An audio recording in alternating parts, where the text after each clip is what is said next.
Good morning, and welcome to today's New York City Council hearing from the Committee on Mental Health, Disabilities, and Addiction.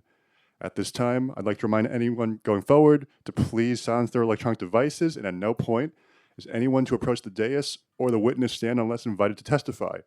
If you would like to testify in person and have not done so, signed up already, you can do so outside with the sergeant at arms at the table. Chair, we're ready to begin. Okay. Good morning, everyone. Oh, sorry. I'm not used to this new space, and I hear my voice echoing. But welcome to our new digs. Thanks for everyone for being here today for this hearing. My name is Linda Lee, Chair of the New York City Council's Committee on Mental Health, Disabilities, and Addictions. Before we begin, just wanted to recognize we're joined by Councilmember Botcher, and that's it for now.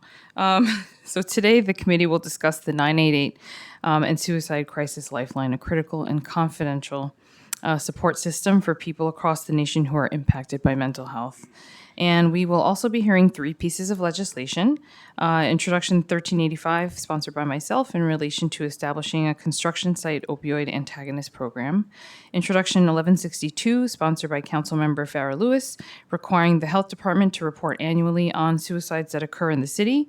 And Resolution 1049, sponsored by Councilmember Pirina Sanchez, that calls on the United States Congress to introduce and pass the President to sign legislation to incorporate mental wellness training with OSHA 10 and OSHA 30 trainings. And as we mark Suicide Prevention Awareness Month this September, we are reminded that behind every call to the 988 hotline is a person in pain, a family in crisis, and a community seeking help. And it is our responsibility to ensure this resource meets the needs of all who turn to it. The 988 Lifeline works as a coordinated network of regional crisis centers, mainly funded and operated by the states and localities, to provide 24/7 around-the-clock call, text, and chat services for anyone in need. In New York State, there are 15 988 Lifeline centers, 3 of which are in New York City. These centers work with the state's Office of Mental Health and Vibrant, the 988 contacted administrator. Sorry. Like I hear my voice, to ensure that the program operates seamlessly and provides consistent, high-quality crisis response across New York. The city and state both fund 988. However, in recent fiscal years, the city has reduced the funding of the helpline by $10.9 million. In the most recent budget negotiations, the city added an additional $5 million for 988 in response to the federal budget cuts towards services for LGBTQ plus youth. Previously, LGBTQ plus youth calling the 988 Lifeline had the option to press number 3 to be connected to a counselor specifically trained to support their unique mental health needs, like the Veterans Hotline. However, this program was eliminated by the Trump administration this past summer. Thus, today's hearing is not just about examining 988's operation in New York City, but about ensuring that every New Yorker in crisis has timely access to life-saving support. Our responsibility is to evaluate what is working, identify where gaps remain, and can commit to strengthening this service so that it truly fulfills its promise to all New Yorkers, no matter their background. I would like to thank Dr. Wright and DOH and MH staff for being here, as well as members of the public for taking time to testify today on this important topic. And I would also like to thank the committee staff who have worked so hard to prepare this hearing. Sarah Sucher, our senior legislative counsel, Justin Campos, our policy analyst, Danilo Orlov, our data scientist, Aman Mahadevan, our financial analyst, and Valerie Lazaro Rodriguez, also financial analyst, as well as my own staff. I will now pass the mic. Oh, just kidding, he's not here.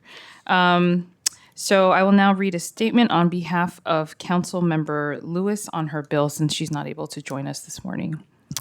Good morning. I wanted to begin by thanking Chair Lee for her leadership and her unwavering commitment to strengthening. Okay, blah, blah, blah. It is an honor. It is an honor to have Introduction 1162 before the Committee on Mental Health, Disabilities, and Addiction today. And I'm proud to sponsor this bill alongside my colleague Chair Lee and Council Members Shulman, Nycc, Brannon, and Sanchez. This bill requires the Department of Health and Mental Hygiene to publish an annual report on suicides in New York City. While a fraction of this information currently exists within broader mortality data, it is not clearly comprehensive enough to meet the needs of advocates, providers, and families seeking solutions. By requiring data on age, race, ethnicity, gender, occupation, and borough of residence, we can better identify where the needs are greatest and target resources toward the communities most at risk. The mental health crisis facing both our youth and older adults demands urgent action. This legislation will equip the Council and the administration with the data necessary to respond with precision, compassion, and accountability. I look forward to working with my colleagues and the administration to advance this bill and to taking a meaningful step toward addressing the mental health needs of our city's most vulnerable residents. So I will now turn the mic to the Committee Council to administer the oath to members of the administration. Good morning. Now, in accordance with the rules of the council, I will administer the affirmation to the witnesses from the mayoral administration. Please raise your right hand. Do you affirm to tell the truth, the whole truth, and nothing but the truth in your testimony before this committee and to respond honestly to council member questions? Thank you. Prior to delivering your testimony, please state your name and title for the record, and you may begin when ready.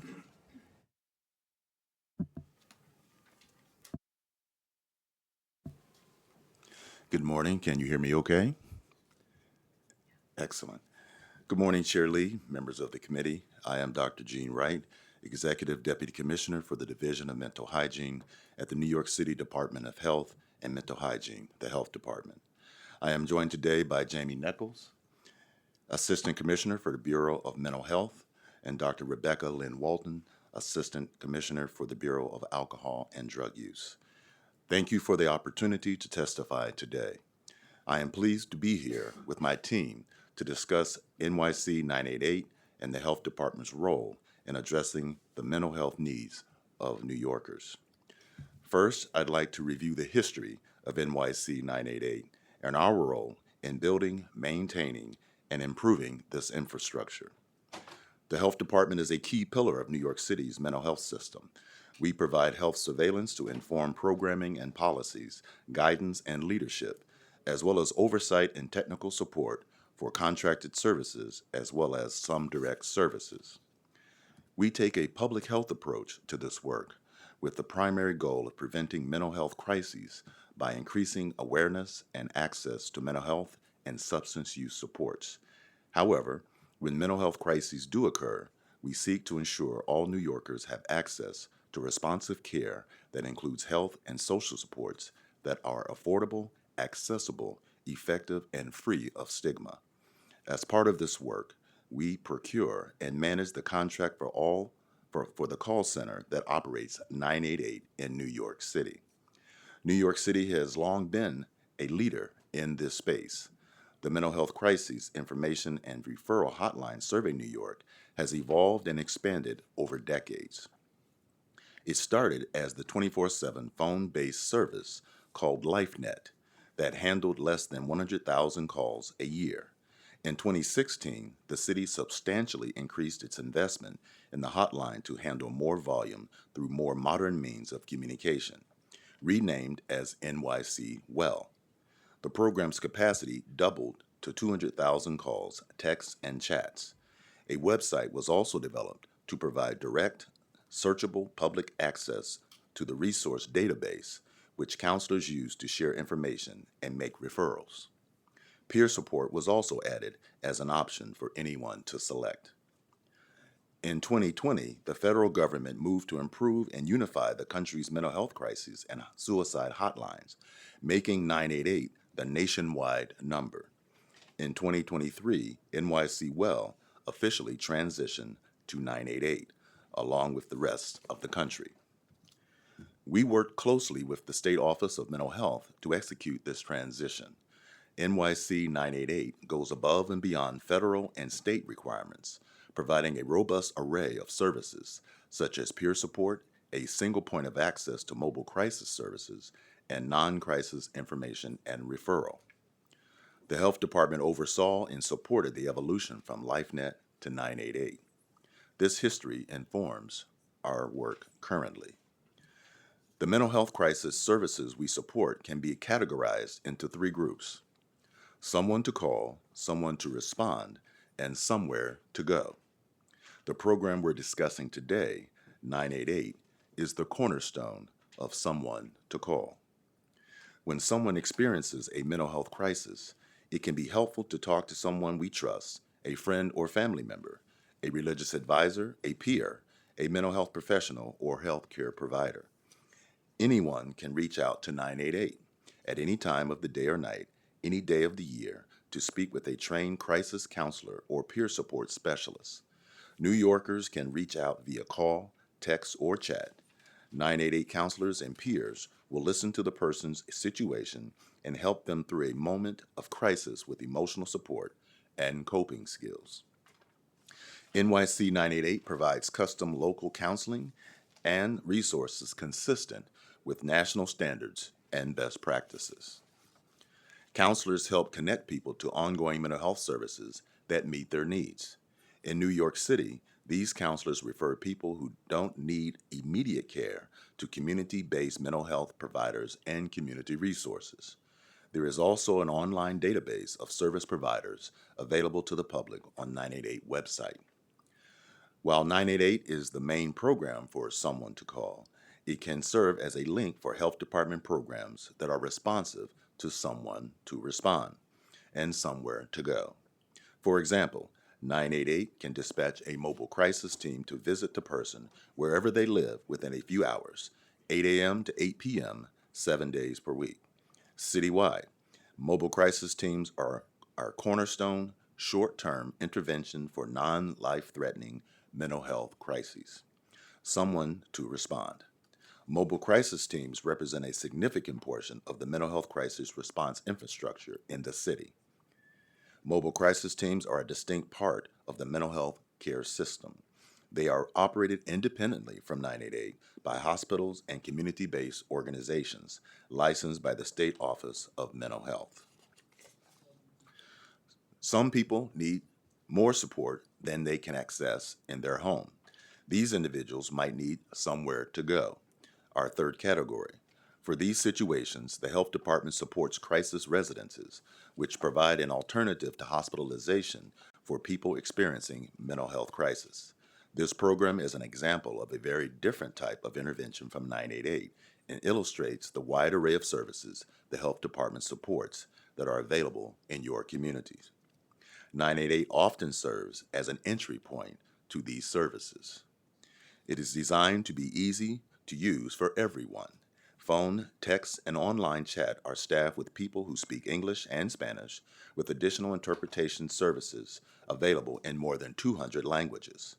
Callers are also never asked to disclose their immigration status.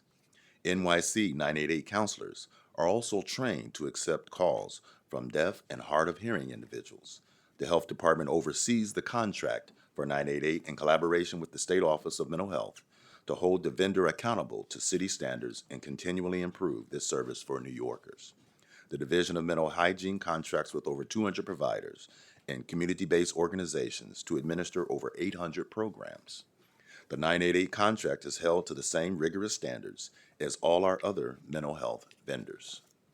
The contract requires the vendor to provide 6 core services: crisis counseling and suicide prevention, peer support, information and referral to behavioral health services, single point of access to urgent behavioral health services, a website, and follow-up. The NYC 988 vendor is required to maintain staff levels that support call center capacity to meet standards of timely response, accessibility, and deliver all core services. There must be dedicated staff for each modality, calls, texts, and chat, at all times. The vendor has an obligation to comply with all quality improvement requests from the health department. My team works tirelessly to uphold our commitment to New Yorkers and continually improve the city's mental health system. This is not without challenges, but we are committed to addressing the mental health needs of our communities. Before we answer your questions, I'd like to briefly discuss the legislation being heard today. Introduction 1162 refers to annual reporting on suicide deaths. The Health Department already publishes data on suicide deaths annually in the Summary of Vital Statistics report, which highlights births and deaths in the city by trends, demographics, and geography. This report includes information on suicide deaths and is available on our website. The Health Department also publishes data on suicide deaths in other locations on our website, including the Healthy NYC webpage and various data publications. Introduction 1385, refers to the establishment of a construction site opioid antagonist program. We appreciate the Chair and Council for bringing attention to this important issue. Construction workers experience higher risk of opioid use disorder and overdose fatality compared to other occupations. We support the intent of this bill and look forward to discussing how to accomplish the goals of this legislation while allowing the Health Department to focus on community-based naloxone distribution among neighborhoods and communities most impacted by the overdose crisis. The Health Department strives to ensure mental health services in New York City are affordable, accessible, effective, and free of stigma. I am pleased with the progress we have made, but we still have much work to do. We welcome feedback from council and community members today as we continue to improve and adapt the city's mental health infrastructure to better meet the needs of New Yorkers. Thank you for the opportunity to testify. I look forward to answering your questions. Thank you so much, Dr. Wright. And just wanted to recognize Councilmember Moderato, who we've been joined by. And we've also been joined by Public Advocate Jumani Williams, who, if you want to make your statement now, please feel free to go ahead. Thank you very much. Much appreciated. Peace and blessing, love and light to everyone. Good morning. As mentioned, my name is Jumani Williams, Public Advocate for the City of New York. Thank you to Chair Lee and the members of the Committee on Mental Health, Disabilities, and Addiction for holding this hearing today. Everyone in this room can agree that we are facing a mental health crisis. While there's no one-size-fits-all solution, it's clear that many of the cities and states' approaches to date are not working. We cannot incarcerate and institutionalize our way out of this crisis. Recent expansions to the involuntary commitment criteria have been concerning. An abundance of research confirms what people with lived experiences being hospitalized against their will report. Forced treatment is not only ineffective, it discourages people from involuntary seeking care and may increase non-compliance with treatment. But what we do know is involuntary hospitalization already happens in New York and was happening before the bill changed. But doing so without connection to care will continue to miss the mark. Involuntary hospitalization is a tool that we have to use, but it is not the entirety of the plan. And unless there's a continuum of care after, it's going to continue a vicious cycle. A 2024 report from the Mayor's Office of Community Mental Health cited that only 58% of clinician-initiated transports resulted in admission at a New York City public hospital. But the report fails to report on outcomes for officer-initiated transports. Increasing the scope of involuntary commitment also raises some civil rights concerns, as it is deprivation of liberty that can only be justified in some narrow circumstances. There are opportunities for the city to expand community-based treatment before resorting to the most restrictive and destabilizing options. This year, the nonprofit that operates the city's 988 hotline reported that it would have to lay off up to a third of its staff due to a more than $10 million shortfall. Parts of this hotline have come under attack from the Trump administration, which has ended the specialized prevention services for LGBTQ plus youth from the 988 Suicide and Crisis Lifeline. Though callers can still reach an LGBTQ plus crisis hotline by calling the Trevor Project directly.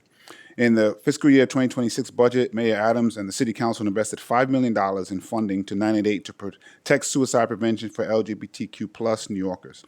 Still, crisis workers in New York and New Jersey expect to lose their jobs after the Federal Substance Abuse and Mental Health Services Administration announced it would no longer be funding the option to be routed to LGBTQ affirming counselors when calling or texting 988.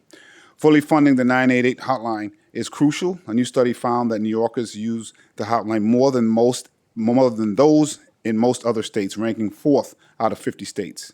In New York City, Vibrant Emotional Health, the organization that manages the hotline, reported exceeding the number of calls and text messages outlined in its contract with the city. Additionally, as New York City has the largest population of LGBTQ plus adults in the country, the city should specifically advertise crisis resource for LGBTQ plus New Yorkers and how to quickly reach services in emergency. Just as an aside, in the 12 years since the bill passed, when I was the chair of housing and buildings in the city council, I haven't had one teacher, one student, one staff person ask me about bathrooms in the schools. I just want to be clear about that. What I have heard is trans young people attempting suicide more than any other student. Our 911 emergency operators and dispatchers also play an important role in our emergency mental health services. When a person in crisis calls 911, the dispatcher who answers the phone is tasked with triaging the call and deciding the appropriate response. In Be Heard pilot areas, this also includes deciding whether to route the call to Be Heard team or to the police. though they have the huge responsibility. Our city has failed to adequately support and compensate our dispatchers. Low pay, staff shortages, mandatory overtime, and insufficient training and support exacerbates an already stressful job. We cannot expect an efficient, functional emergency response system when the bridge between callers and services is neglected, mistreated, and often overworked. We have a moral mandate to ensure that no New Yorkers are lost to preventable mental health crisis, including at the hands of law enforcement. Though I disagree with increasing some of the changes that were made for involuntary hospitalization, we all agree that expanding access to mental health care is a top priority.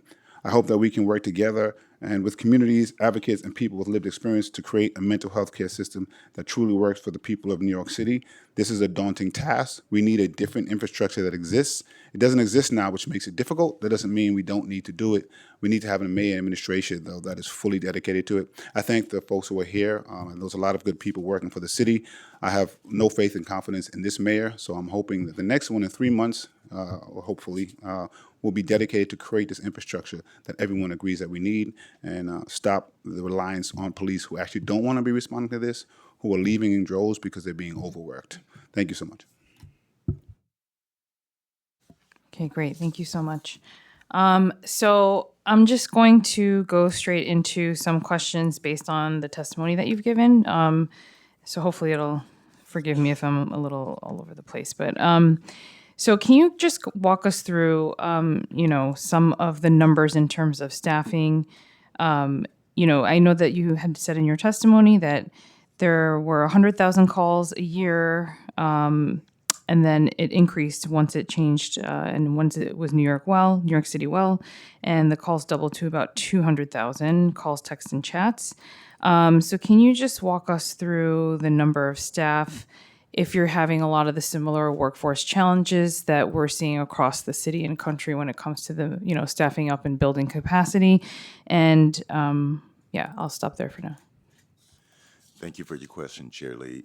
At this current time, I am not aware of any staffing challenges with the 988 call center. So I would say that we are adequately staffed, and the calls that we had predicted that would come in have come in at the volume that was predicted. And I would ask my colleague Jamie to give any details on that. Sure. Thank you, Dr. Wright. Happy to go into details. We don't require a specific staffing pattern of our 988 vendor. We require them to handle a certain, to provide all core services with through all modes of communication, so call, text, chat, within target timeframes. And so by those measures, 988 call center is answering calls, texts, and chats within about 22, 23 seconds, meeting targets and within projected volume. Okay. In terms of the peer support, that was also added as an option for anyone to select. How many peer support staff do you have as well? I mean, not staff, but how many peer supporters do you have? Sure. So peer support was added in 2016 when it shifted from LifeNet to NYC Well. And with the shift to 988, we had to make some adjustments. There are great benefits to having a 3-digit number, right? It's really easy to remember, much greater name recognition than NYC Well had. But there were some downsides to that, which is that we don't control the automatic voice recording that anybody hears when they dial it, right? That's national, same for everywhere. And so we used to be able to offer peer support up front through that, option, press a certain number to connect to a peer support specialist. We don't have control over that. We're trying to sort of get that option here in the city, but it's not there yet. And so what happens now is folks who speak with an NYC 988 counselor, they are get the same basic suicide risk screening as they come in, and if they ask to speak with a peer support specialist, then they are connected to one and sort of internally transferred. And so that volume, I can tell you what it's been year to date, January through August, 48,753 peer support contacts so far this year. So I think that's tremendous. That's the largest volume of peer services that I think we have anywhere in the state. And what would the process look like to get that option in New York City so that it could be directly connected? So so that is, there's a lot of jurisdictions, right, involved in 988. So there's a national SAMHSA lens to it, there's a state OMH lens to it, and then there's the city and our contractor. And I think certainly at the city and state levels, there's great support for this. I think it's about working through the national options and figuring out how to localize it, right? Because not every call center has those staff and the resources, right? We go beyond and fund those services here in the city, but it's not available nationally. So they just have to figure out a way to localize the option. Okay, so maybe that's something we can think through legislation. And then I know you said 48,000, roughly 40, a little over 48,000 for the peer specialist calls. And can you give us breakdowns on the other types of calls that you're receiving through the 988 hotline? Sure. So, well, I think everything else is counselor handled, right? So there's two types of staff who will handle calls: counselors and peer support specialists. So we've got about 243,000 contacts handled from January to August. Those are the data we just pulled to get you the freshest numbers we could, January through August of 2025. And so the remainder, the balance, a little bit over, around 200,000 were counselor handled. Okay. So I know that there was some, it's going to take time, I think, for the public to fully remember that there is this hotline 988. And I know that the state, I believe last year, was supposed to put more marketing dollars into it, because even amongst some of my colleagues, as well as folks in government, they're not all fully aware about 988. And so I was urging them at the state level, please make sure that you're putting these marketing dollars in, because we're going to have to keep drilling into people's heads and minds that 988 is available to people who are experiencing a mental health crisis. And so just given that, how do you think that transition has been? Has the geolocating issue been resolved? Because I know that was a huge problem in the beginning, where if you have someone who moved here from Texas, they would get routed to a call center in Texas versus New York City. So if you could walk through some of those challenges, how it has been with the outreach as well. Yeah, so I can continue with that. The routing issue was resolved, thankfully, and so it's based on the closest cell tower. I think I'm not a telecommunications expert, but folks who are in and around the city will get routed to the closest contact center. So that's great news for everybody. We know area codes migrate a lot now. In terms of the other part of your question, outreach, we agree we have more to do there. I think anything council can do to partner with us, we'd be thrilled to get the message out as more than we can. When we first made the shift to 988, so that's 2 years ago now this fall, we had public service announcements from our commissioner then, promotional efforts, and then the state has also been leading an ongoing ad campaign. I've seen those ads in New York City and heard them as well on transportation and local media stations. Print ads. There are free materials available on the State Office of Mental Health's website in multiple languages that anybody can order. There's a very simple process to request those brochures and flyers and palm cards and things like that, as well as social media language to push out. But we welcome any partnership from the council to spread the word. And also we've been joined by Councilmember Ressler as well. And then just going in that same mode, because I know that you had mentioned also in the testimony that there are over 200 providers and CBOs to administer over 800 programs. So, I'm just trying to figure out, so if you could sort of walk me through, if someone were to call 988, how does that work in terms of connecting them?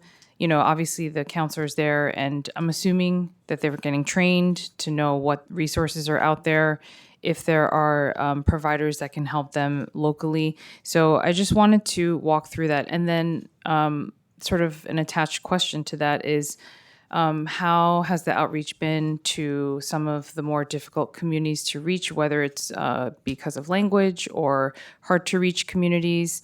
And in the case, for example, of Wynn Rosario, which we know was a tragic situation that happened, his family, I'm assuming, probably didn't know that there was a 988 option or that there were other resources available. So we already know that in a lot of immigrant communities, there's a ton of stigma. And so how do we, on the front end of things, be more preventative and work on that piece so that, we can get the word out there that there are these resources and that they can call 988 versus 911. So you got a lot into that question. I'll do my best. Okay, great.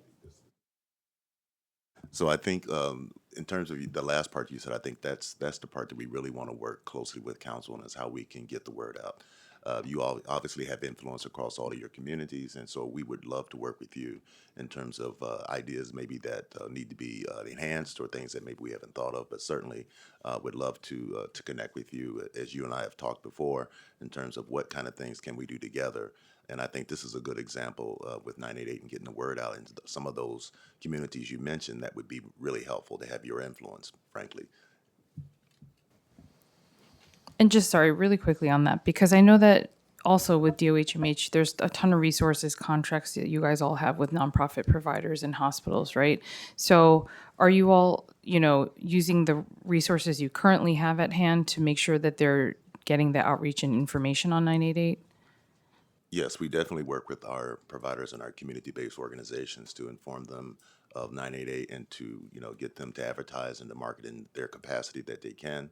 And Jim, you can provide any details in terms of the numbers that we have.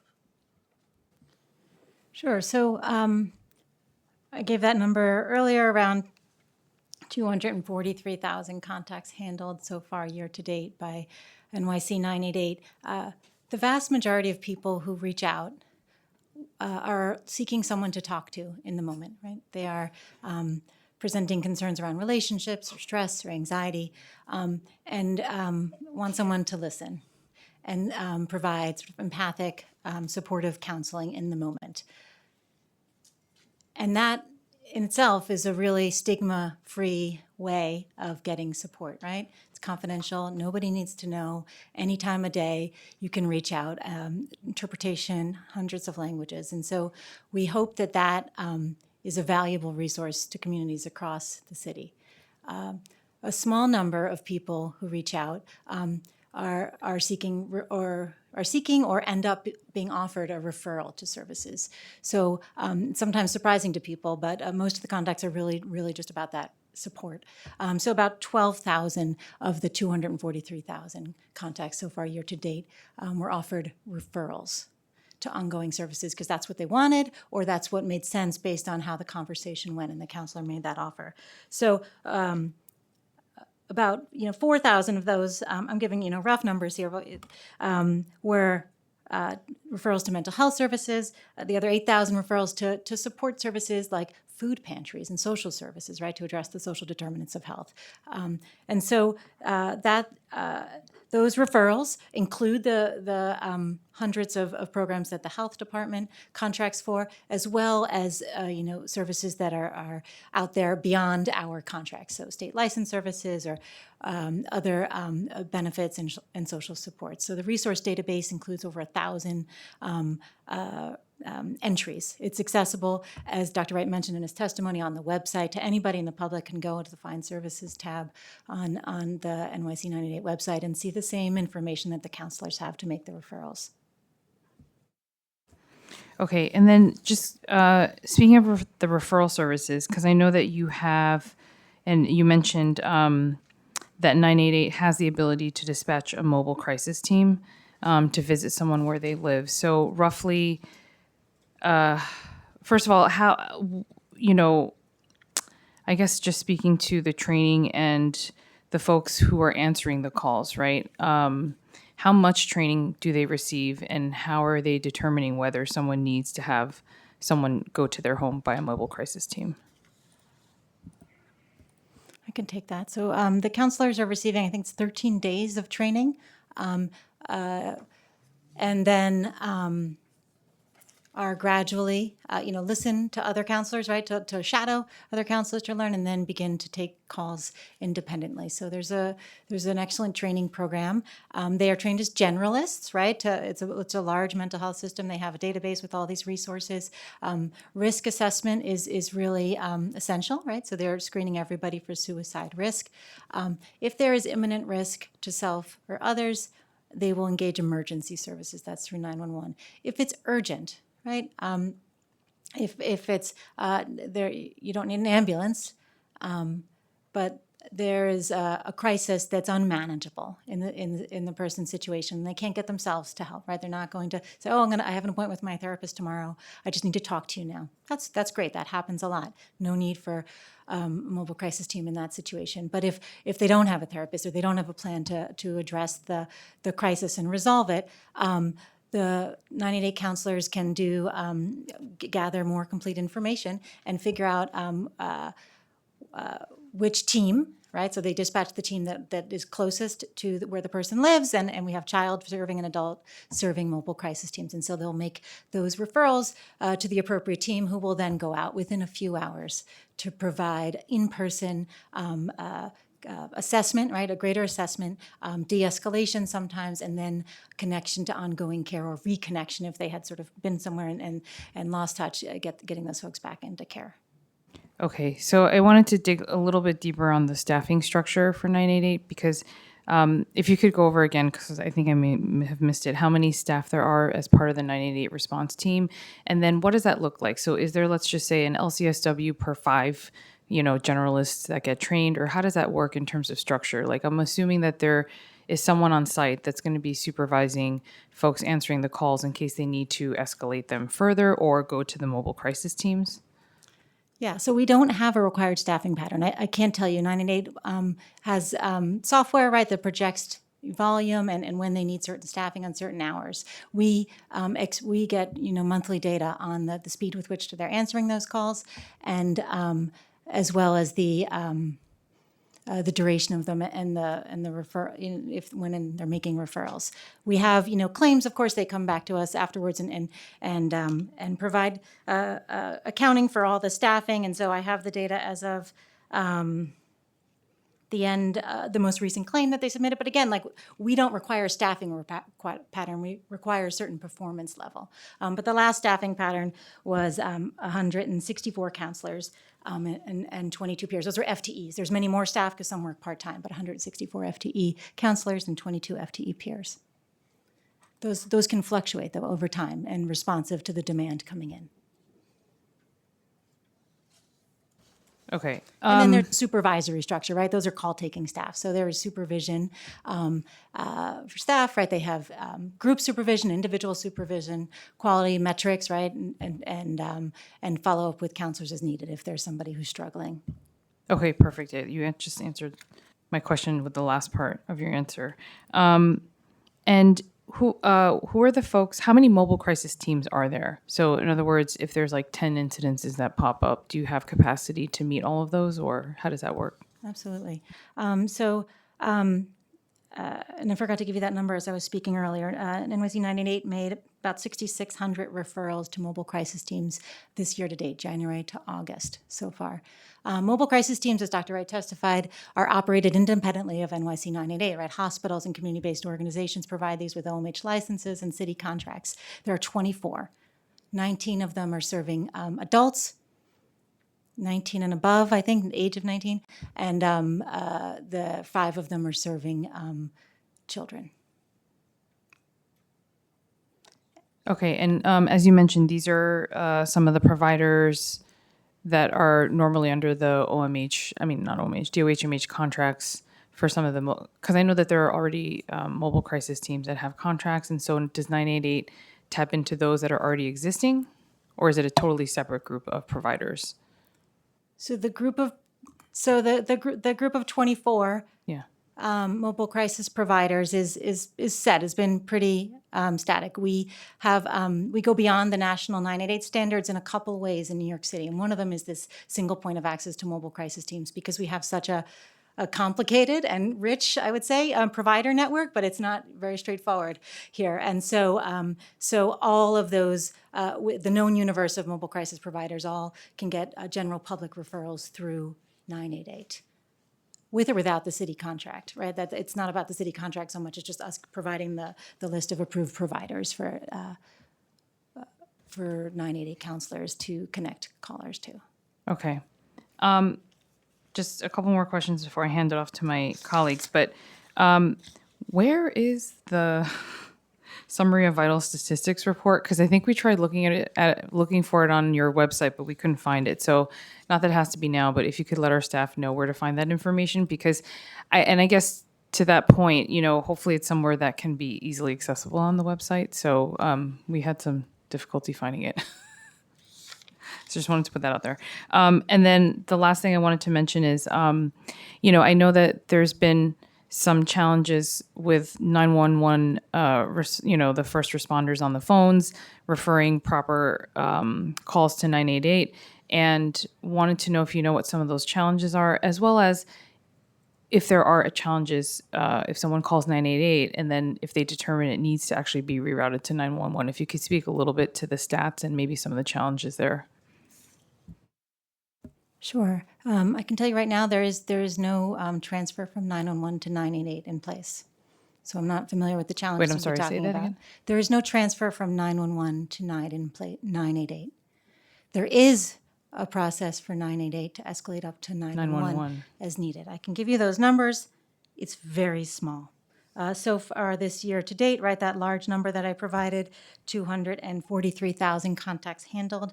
Of those, 870 were escalated to a 911 for emergency response because of imminent risk to self or others. It's a really tiny fraction of the overall volume in which the counselors assess the person is needing emergency response, right, being brought to an emergency room for an evaluation. Okay. I don't know why, for some reason, I thought that there was a way for 911 to get transferred to. There is, okay. Because I guess to the public advocate's point earlier, if folks don't know to call 988, right, and they end up calling 911, then I would hope that there is a very easy way for them to get transitioned to 988 so that they can receive proper services and not have, someone like NYPD show up if it's a non-emergency response, right? So how are we making sure then that those calls are getting to 988? I think that's about the outreach that we spoke about earlier, right? And is more as much help as we can get in terms of getting the word out about the resource, the 988 resource. We would appreciate that. Okay, I'm gonna pause there. I do have more questions, but I'm gonna pause there and pass it off to Councilmember Botcher to ask some questions. Good morning. Thank you for being here, and thank you to Chair Lee and the committee.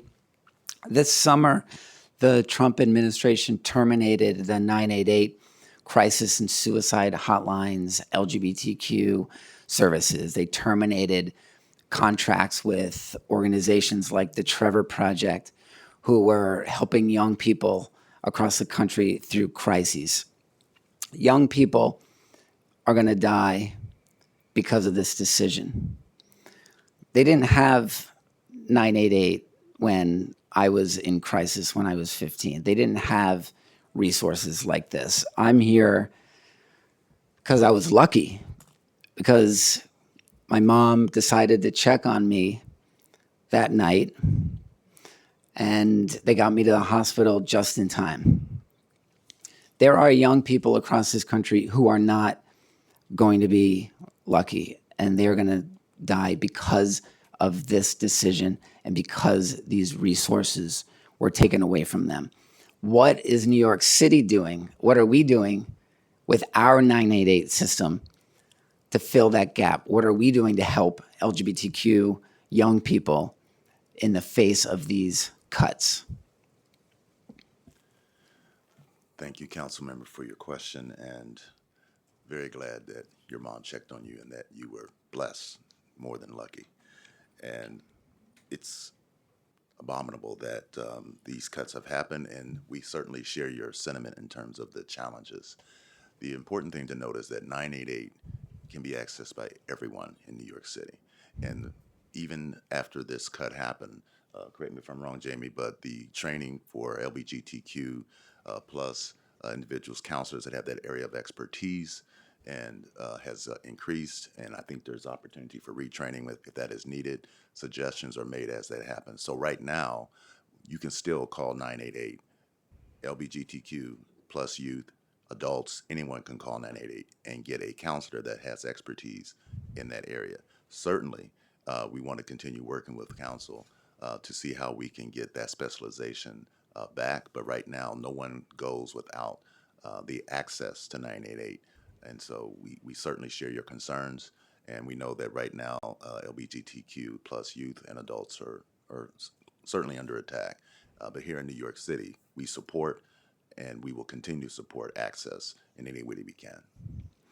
Are organizations like the Trevor Project part of your network? Do you make referrals to those kind of specialists? Yeah, absolutely. And so the NYC 988 resource database includes a great number of specialized LGBTQ services. And those, that was part of the retraining that was done as soon as the federal government abruptly made that change to refresh the counselors' understanding of those resources as well as their skills engaging and supporting LGBTQ youth who may have previously dialed and selected the Trevor Project. So the Trevor Project is a potential referral, as are many others, mental health services for this population in our city. What mechanisms are used to track accountability and equitable outcomes for LGBTQ callers? For instance, will 988 disaggregate the data on caller demographics, response times, follow-up referrals, and client satisfaction? Okay, so I work for the New York City Health Department. We love data. I would love nothing more than a giant, perfect data set of 243,000 contacts. May I have your attention, please? May I have your attention, please?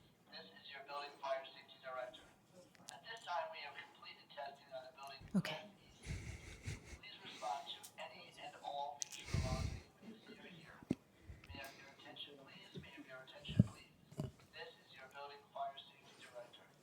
At this time, we have completed all testing on the building's Glass E system. Please respond to any and all future alarms that you may see or hear. Thank you for your cooperation.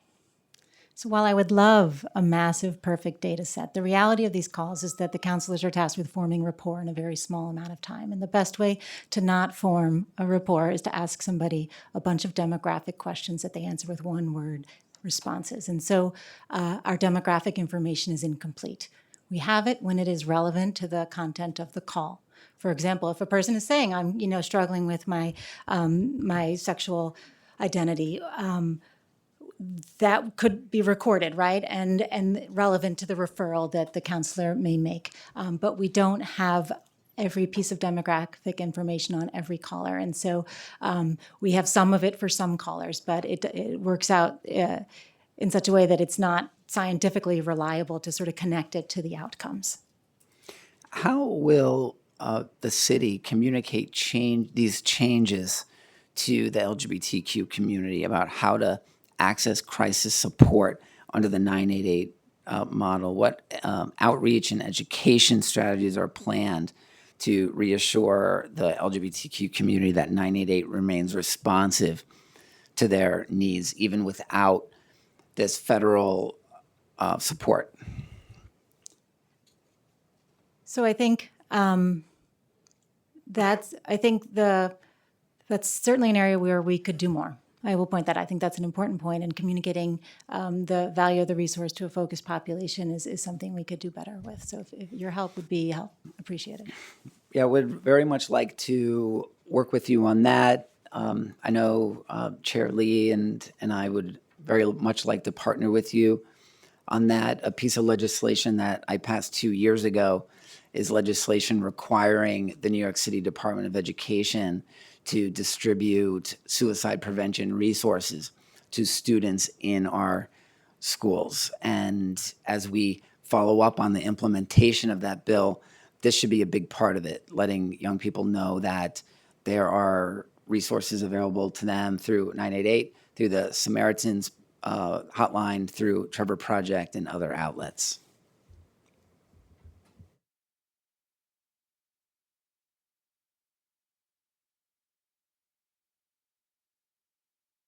Great, thank you. And we've also been joined by Councilmember Hanif. And next we're going to Councilmember Mamarato. Thank you, Chair. So I'm sorry I was late. So I was wondering, can you walk me through a opioid antagonist program and what that looks like?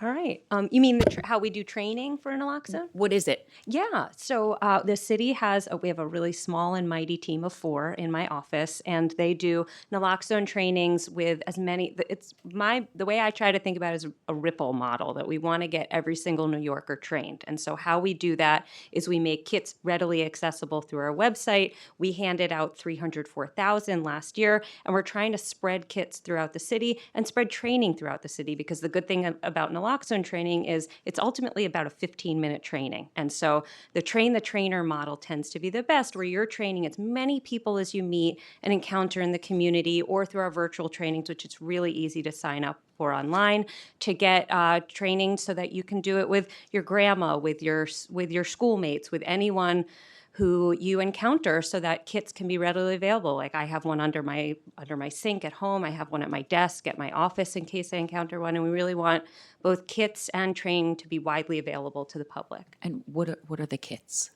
Yeah, so they are the naloxone kits they're little squirt things that you just put. It's so easy to use. You administer it up through the nose, and it's 2 squirts. And there's part of the training is about doing a knuckle rub on your chest so that you can hopefully someone will come to before you have to administer naloxone. That happens all the time.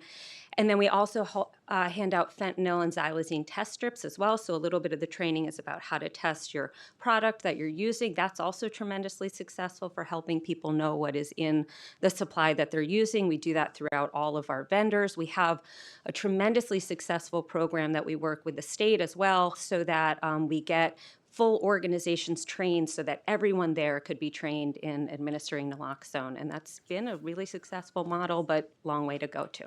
And as far as the construction site programs, what are your thoughts on this? Is it that you're going to be handing out kits as well? Are you going to kind of get them to hotline? Are you going to kind of what does this kind of look like for you guys?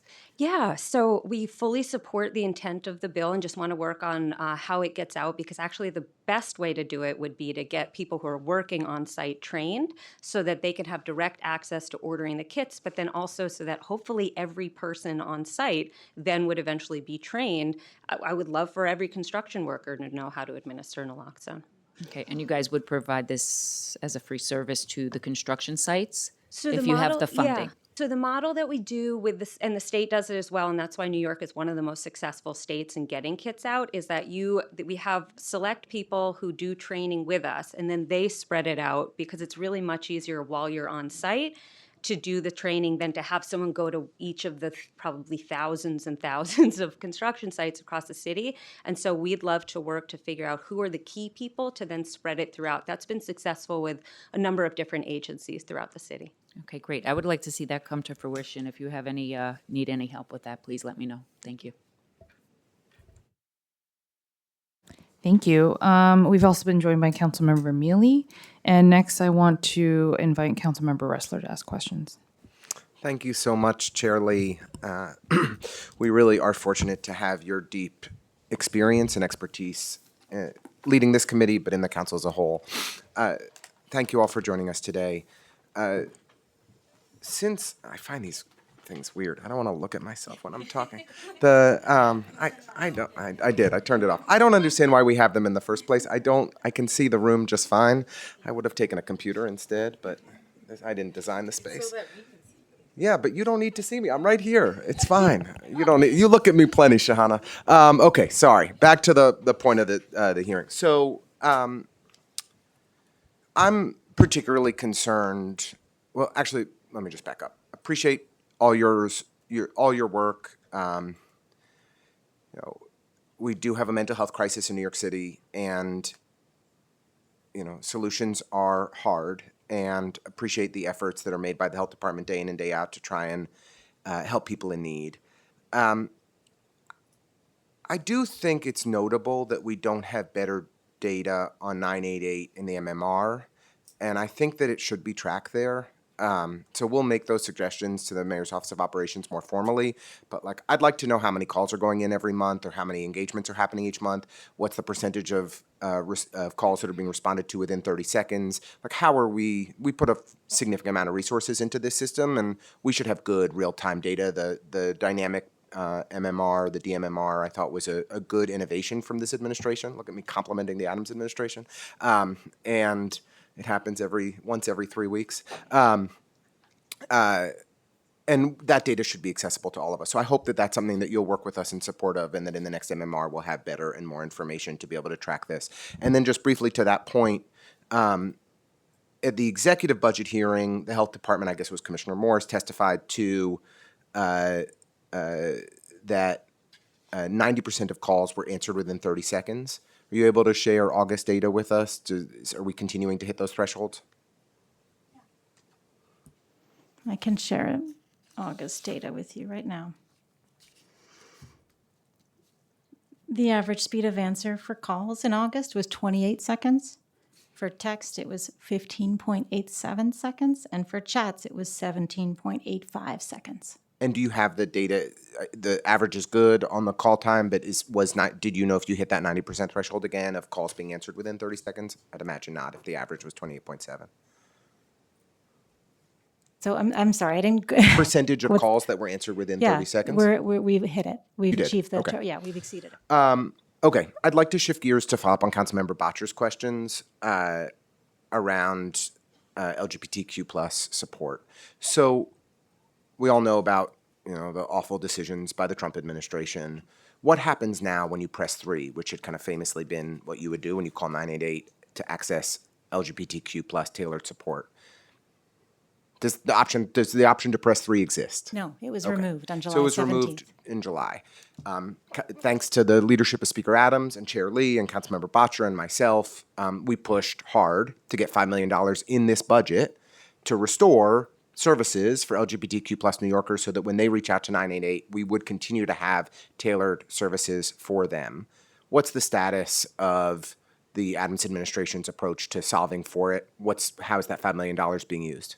Yeah, so we would love to restore access to specialized LGBTQ plus counseling through 988. We would also love to restore specialized access to peer support, as I spoke about earlier, through a proactive option through the interactive voice recording. That requires national cooperation with SAMHSA, right? So they're in charge of that IVR and the decisions there. And Could you just clarify? So have you submitted something to SAMHSA for approval and are waiting on that? Or could you just give us a little bit more specificity on where we stand between Sure. those conversations with the state and feds? So Vibrant has submitted an application to their national affiliate, which also is the administrator with SAMHSA.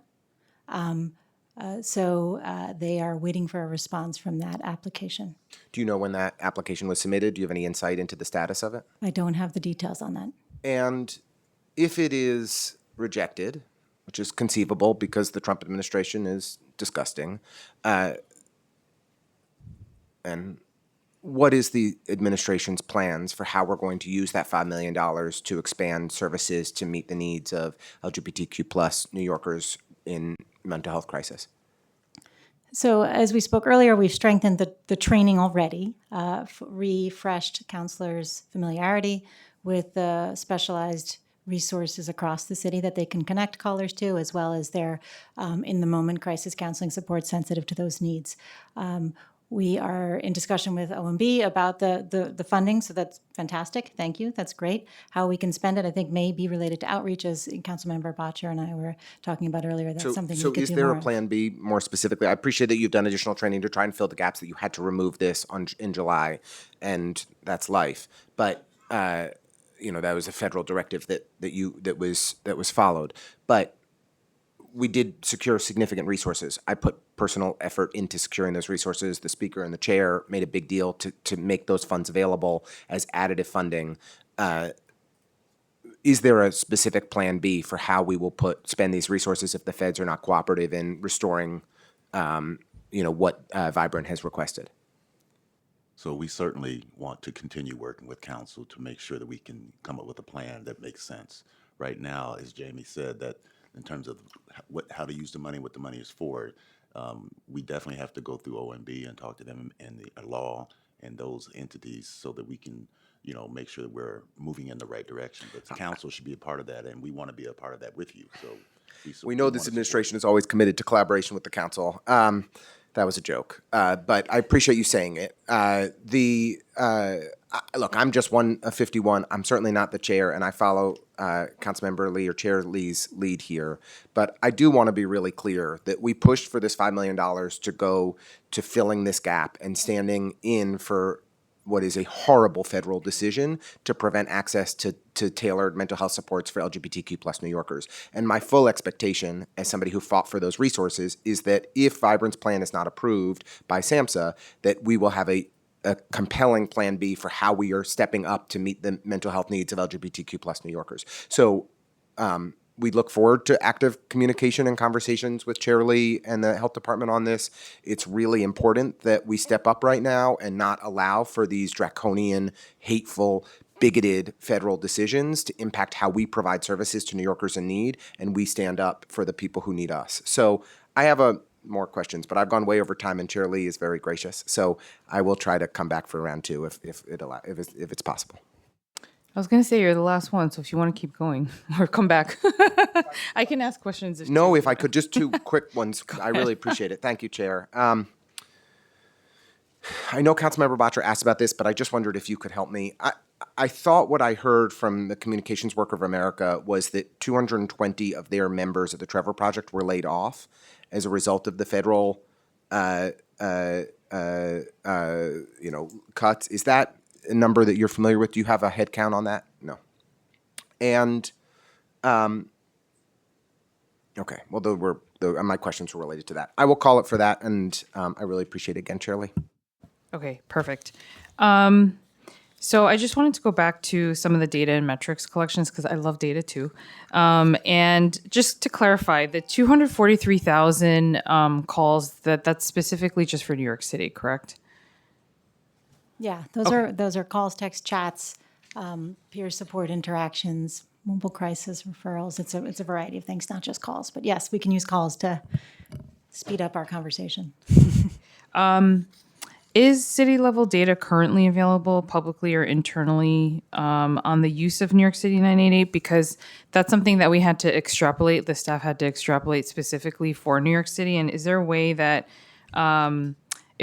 is there a way to access city-level call data from Vibrant's emotional health, from Vibrant, and how we can look at those metrics?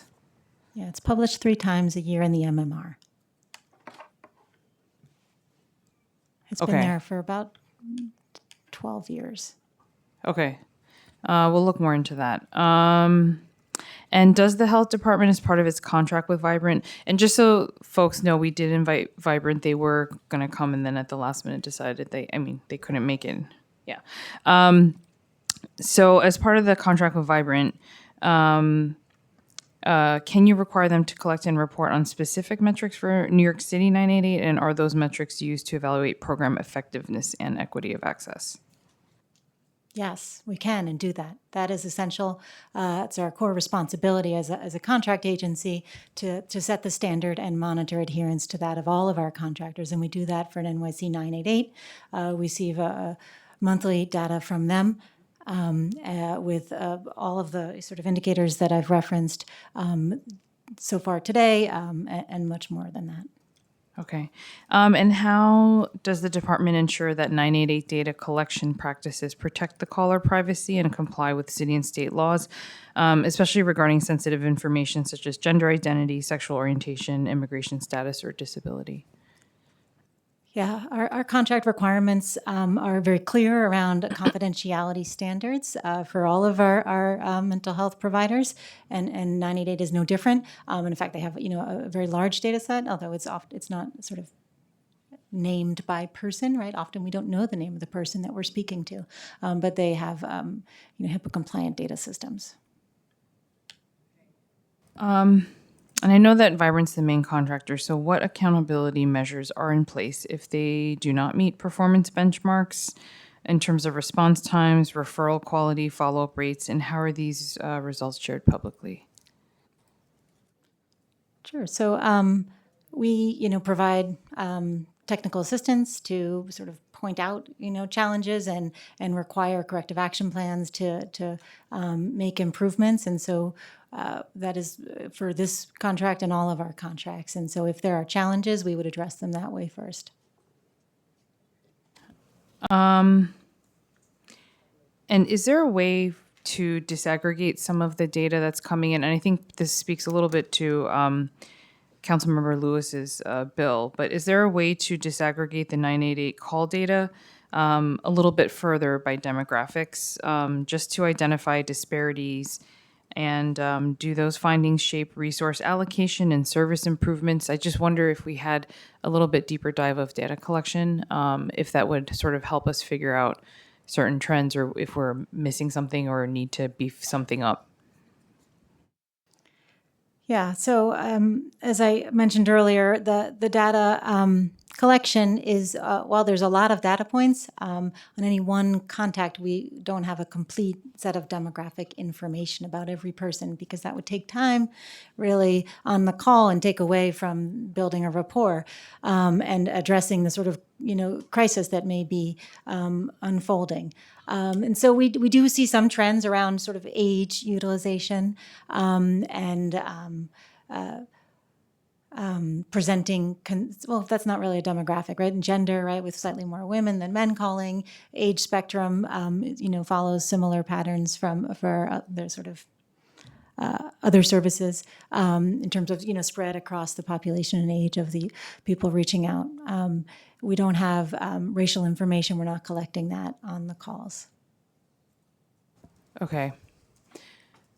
I'd be curious to see if there's a way that can be captured somehow, only because I think it's also very telling to see which communities, which demographics are calling versus not. I'm also curious to see which ones are not calling, right? And is that because of language barriers? Is it because there's not enough outreach? I think it would be important moving forward if we can ask Vibrant to see if there's a way, without obviously violating HIPAA and the report aspect, which I know is important because there's a short amount of time to connect with that person. But I would just be curious to see, even if we use AI or some sort of information that can sort of capture some of this information so that we can have that connection moving forward with them as well. Okay. Is there data available on the percentage of 988 calls? Actually, you went over this a little bit in terms of numbers with the mobile crisis teams.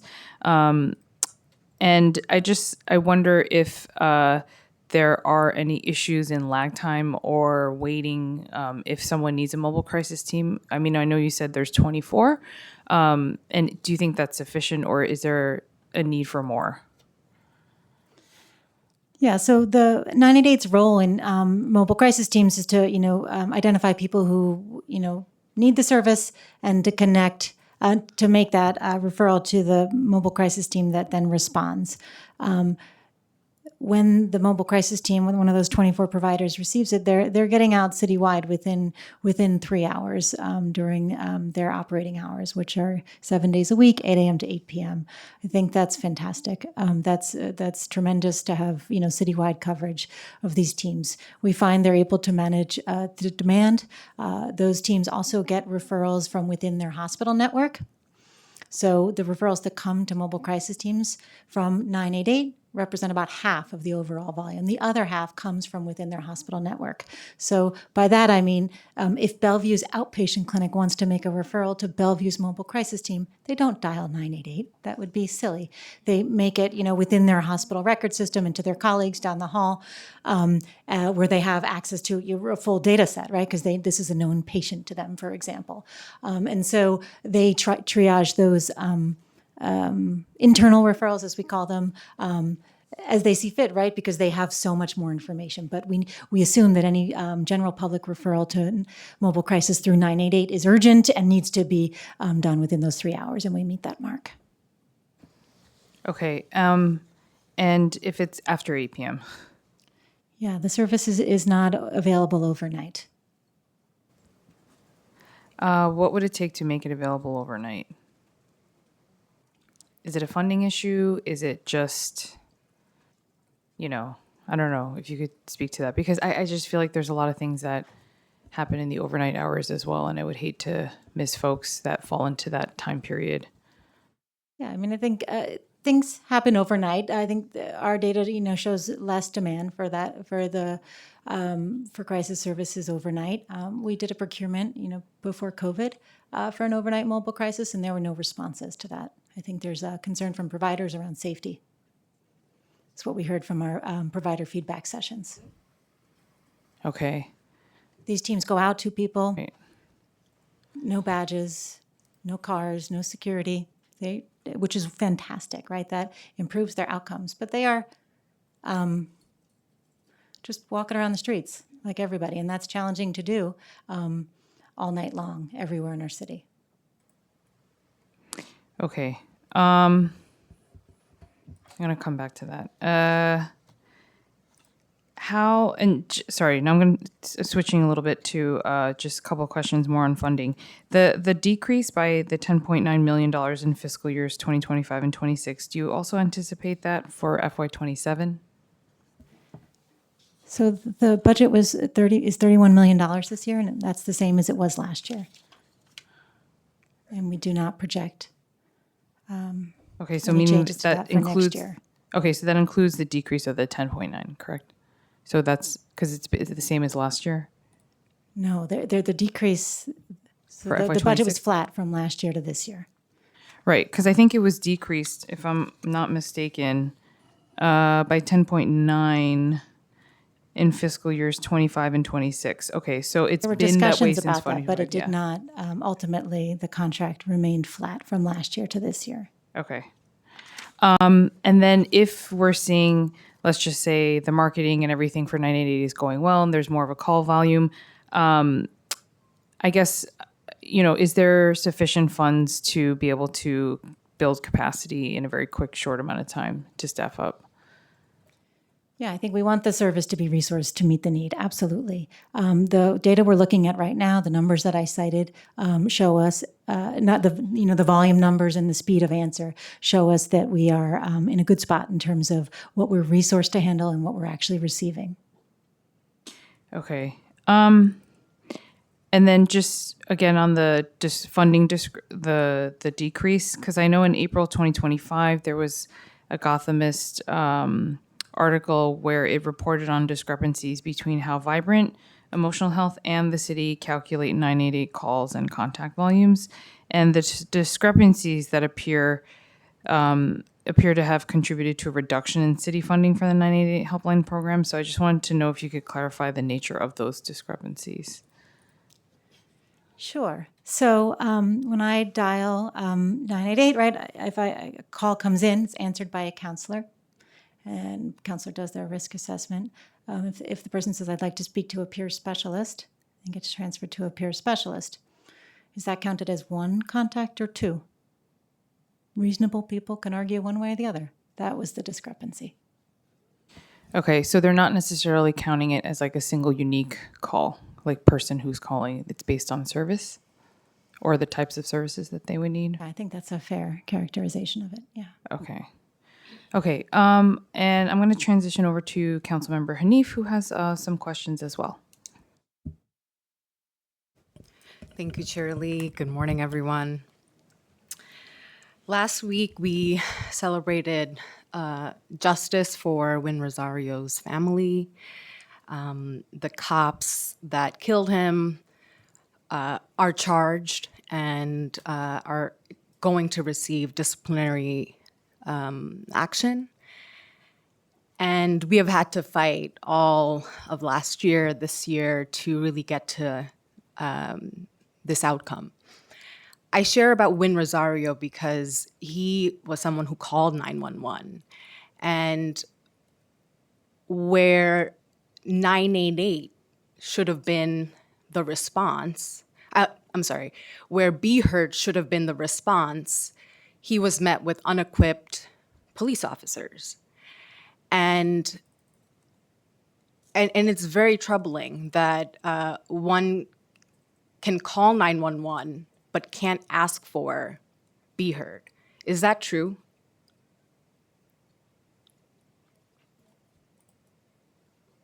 Yeah, sure. So Be Heard is accessed through 911 and is overseen by the fire department, the health and hospitals, and OCMH. We don't have a role in the decisions around Be Heard Why not? because it's accessed through the emergency service system. Our focus is on the urgent response system and the routine mental health system. Emergency services are going through 911. I mean, and you named 3 agencies, and still over 13,000 calls went unanswered. It's I'm intrigued by the fact that you all are not a part of the alliance that is following Be Heard, and then over 35% of calls just this year went unheard. So while there are folks who need this help is not coming their way. And unfortunately, the agencies that administer this program, they're not here. But I still struggle with the fact that a mental health aimed resource for our communities is not responding. Can you then explain how 988 operates when one gets a call?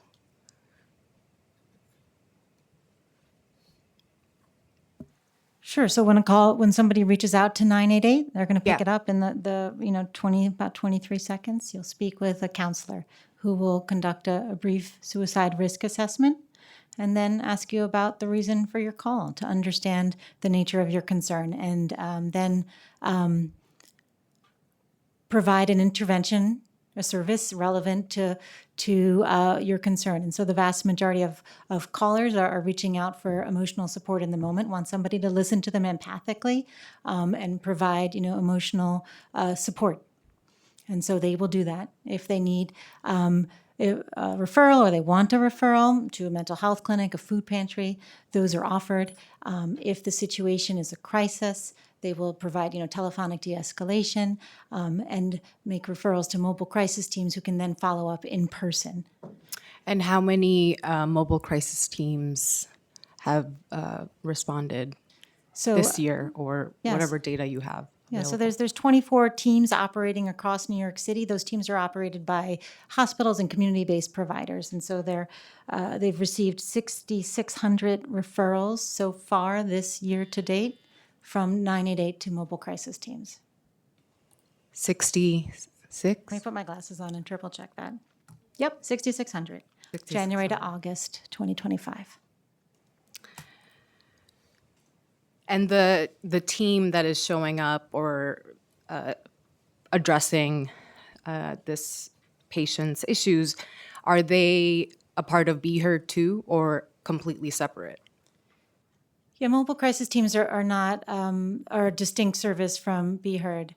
Be Heard, again, is an emergency response service. Mobile crisis teams are providing an urgent time, right? Think of the difference between an emergency room and an urgent care center, right? We have that distinction in medicine, right? It applies to mental health as well. And so mobile crisis teams are responding in urgent timeframes. They're multidisciplinary. They have peers, social workers, some have psychologists, some have nurses, caseworkers. There's a blend. And they usually travel in pairs, or always travel in pairs, I should say, and go wherever the person is, usually people inside apartments. Who's the one that's responding to an emotionally distressed person when someone calls 988? So it's a crisis counselor who answers the phone. So they're trained crisis counselors picking up. What's their training? They receive 13 days of training, and then they have they shadow counselors, right, to listen to how the calls goes, and then they gradually start handling calls themselves. Do they need an accreditation, or can any New Yorker, is this a peer-to-peer model, is what I'm trying to understand? Yeah. So there are both peer support specialists and crisis counselors. We don't require a licensure for those staff. They are trained. The larger call center is an accredited call center, but each individual counselor or peer, it is not required to be licensed. And have there been instances where a call might have gone awry or wrong and you've had to respond in an alternative way, or have the calls been addressed comprehensively and the callers got the healing, the service they needed? Yeah, so but 240,000 calls, text, chats handled so far this year. That's a lot of calls with a wide variety of presenting concerns. So people, any one call can go in many different directions. That's the beauty of it. They're flexible. They have time to listen and provide what the person needs. We there's a consumer satisfaction survey available through text and chat, right? Again, this is now controlled. I think I spoke about earlier with the shift to the national 988. There's real benefits to having that number. The downside is that we have a little less control over some of those things that happen in the beginning of the call or nationally. And so there's a consumer satisfaction survey happening now through text and chat. We're awaiting that data, right? Because it's sort of held nationally. We're trying to get that for New York City only. And then in terms of calls, there's a national pilot for a consumer satisfaction survey, like an opt-in. You go to the call center, if you stay on the line, if you want to, do a consumer satisfaction survey. That's being piloted in some localities and then will be rolled out nationally. But we don't have control of that.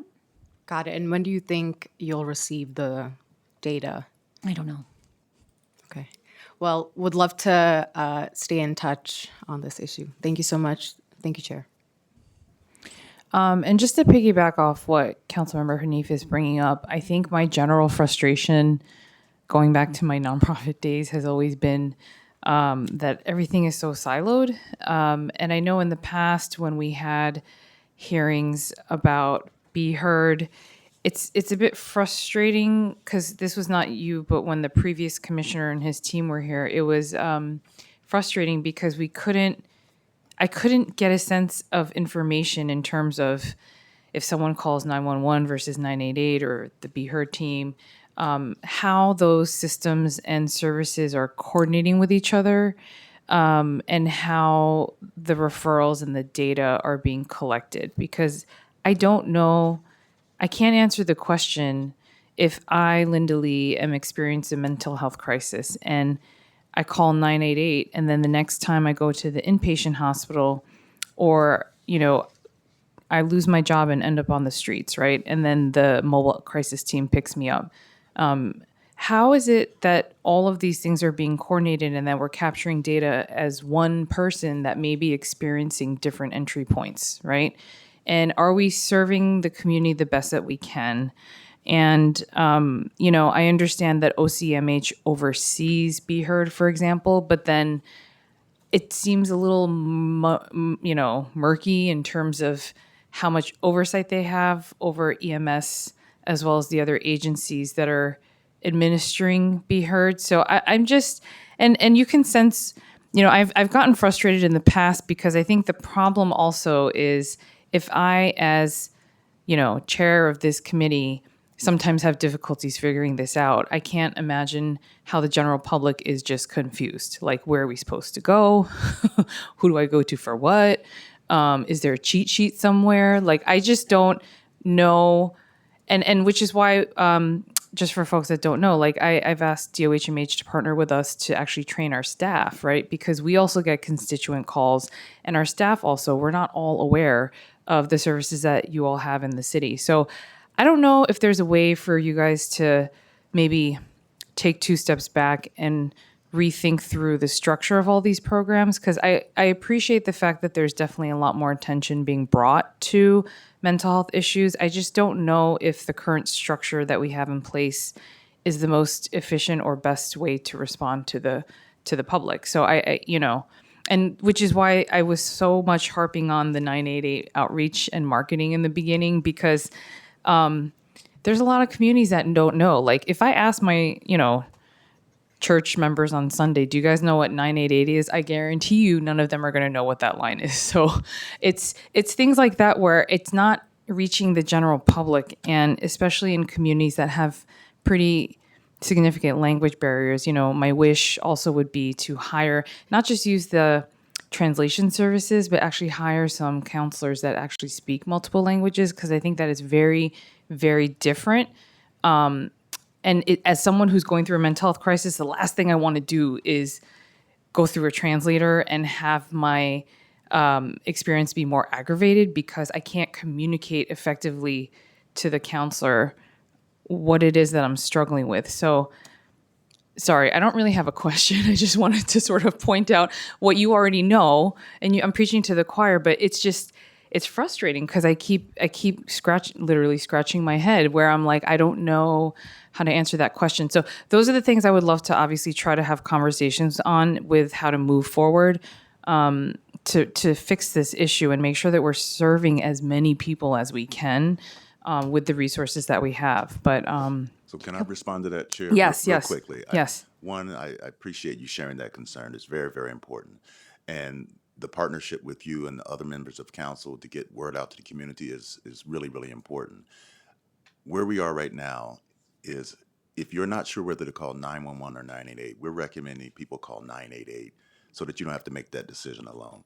There's someone on the call that can help you and get the best outcome for you in that particular way by answering those questions. So as Jamie said, the counselor responds, they answer the call, and then they're going to ask questions to help determine and ascertain what it is that the individual that is calling needs or wants, and then you can go that way, right? And so we don't want it to leave it on the community to determine, do I call 911 or 988? Call 988, right? And then let the counselor on the call help you make that decision. If there is some area where there's some danger to self or others involved, where they would require law enforcement, then that can be determined. But call 980 is the way to go. In terms of the training, we certainly are looking forward to working with you and council on getting that training, or like I like to call lunch and learns, and so that we can have that opportunity to get that word out. But as many people that the committee and the council represent as far as those communities, think if we had all that information in those communities that are very unique and specialized as you've determined.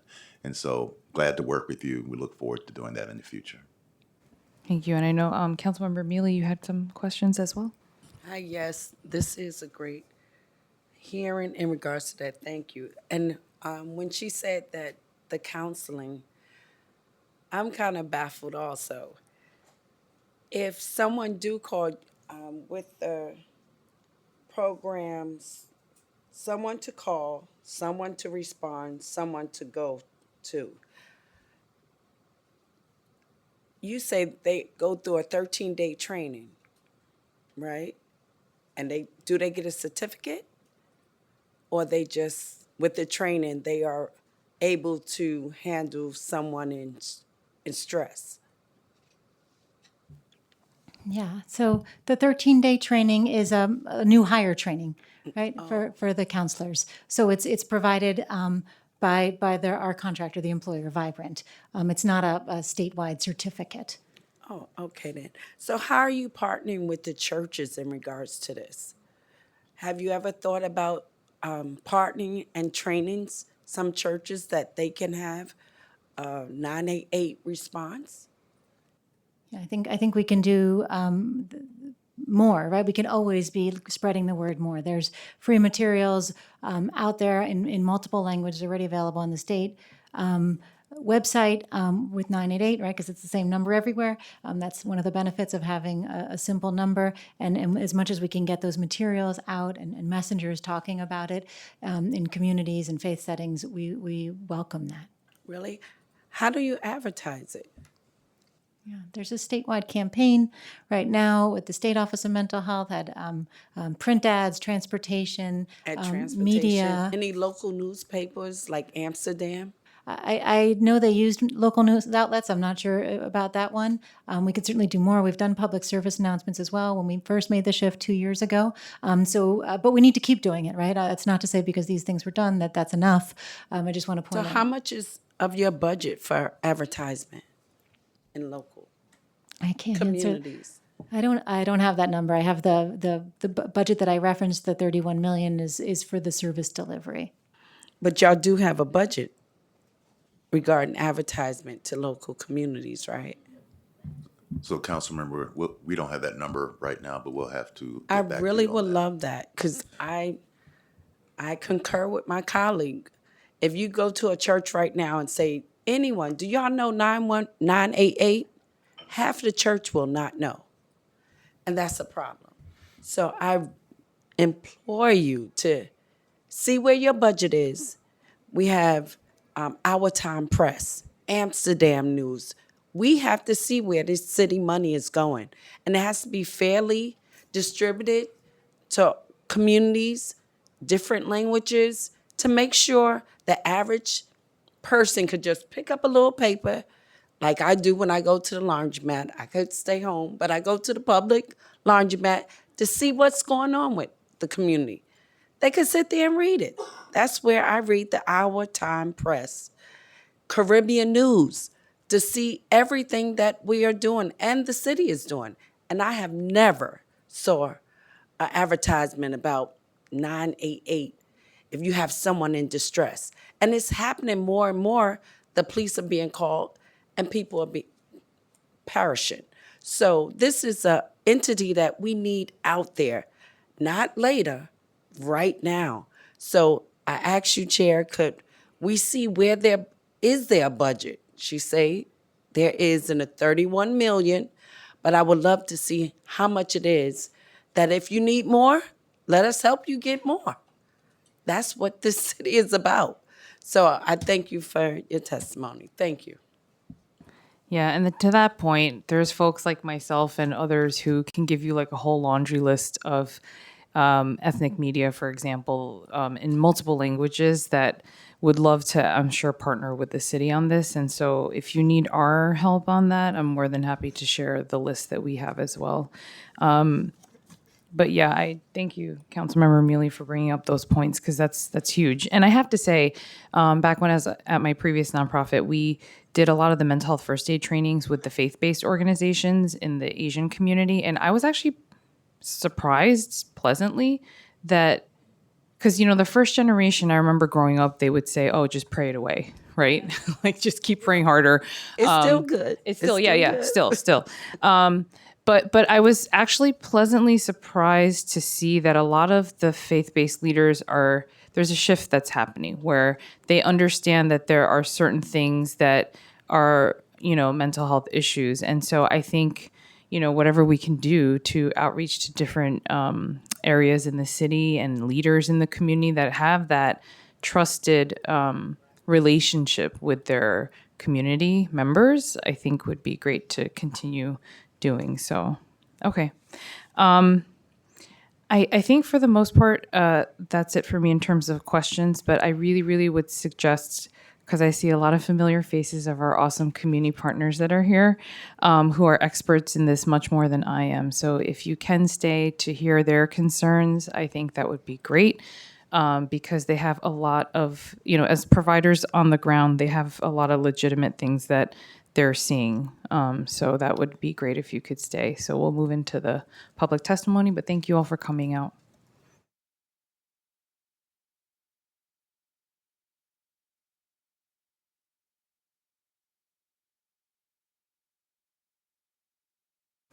Okay, so we're going to transition to the public testimony section. So I now open the hearing for public testimony, and I want to remind members of the public that this is a government proceeding and that decorum shall be observed at all times. As such, members of the public shall remain silent at all times. The witness table is reserved for people who wish to testify.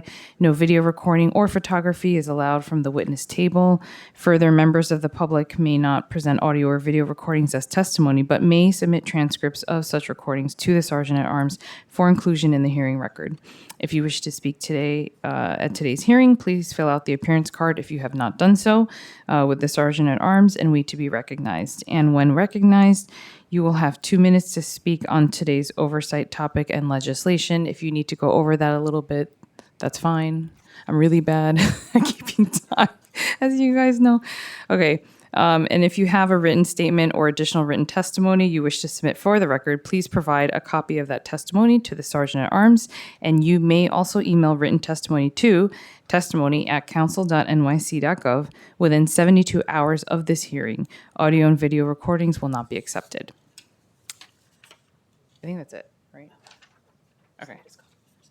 Okay, so we're going to call up the first panel, Fiona O'Grady, Asma Nycc, Sofina Tani, and Dr. Victoria Phillips. So please feel free to come up if you can.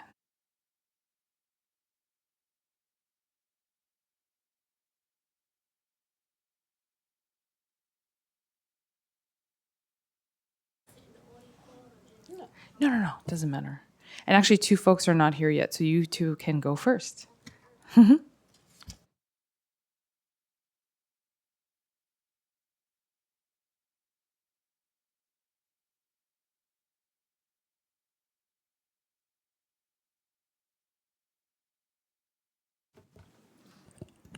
Hello and thank you. Good morning, Chair Lee, members of the committee and colleagues. My name is Fiona O'Grady and I serve as Director of Government Relations for the Samaritans of New York, the city's only community-based suicide prevention centre operating a fully confidential 24-hour crisis hotline. We also represent the US Samaritan branches on the National Council for Suicide Prevention, together with Trevor and 6 of the nation's leading suicide prevention organizations.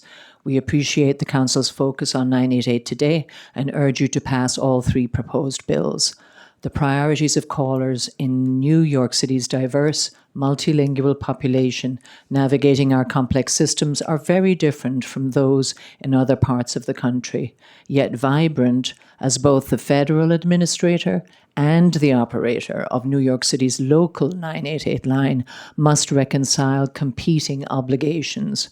Following federal guidance that increasingly conflicts with local realities, while still ensuring that New Yorkers get the services they deserve.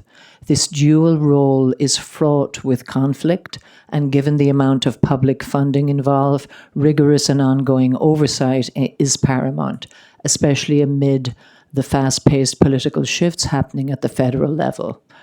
Our concern for decades has been simple. One size does not fit all. Services like Samaritans exist precisely because communities need responses tailored to who they are, what they are facing, and not just one single national model. Several issues regarding 988 require urgent and ongoing council attention.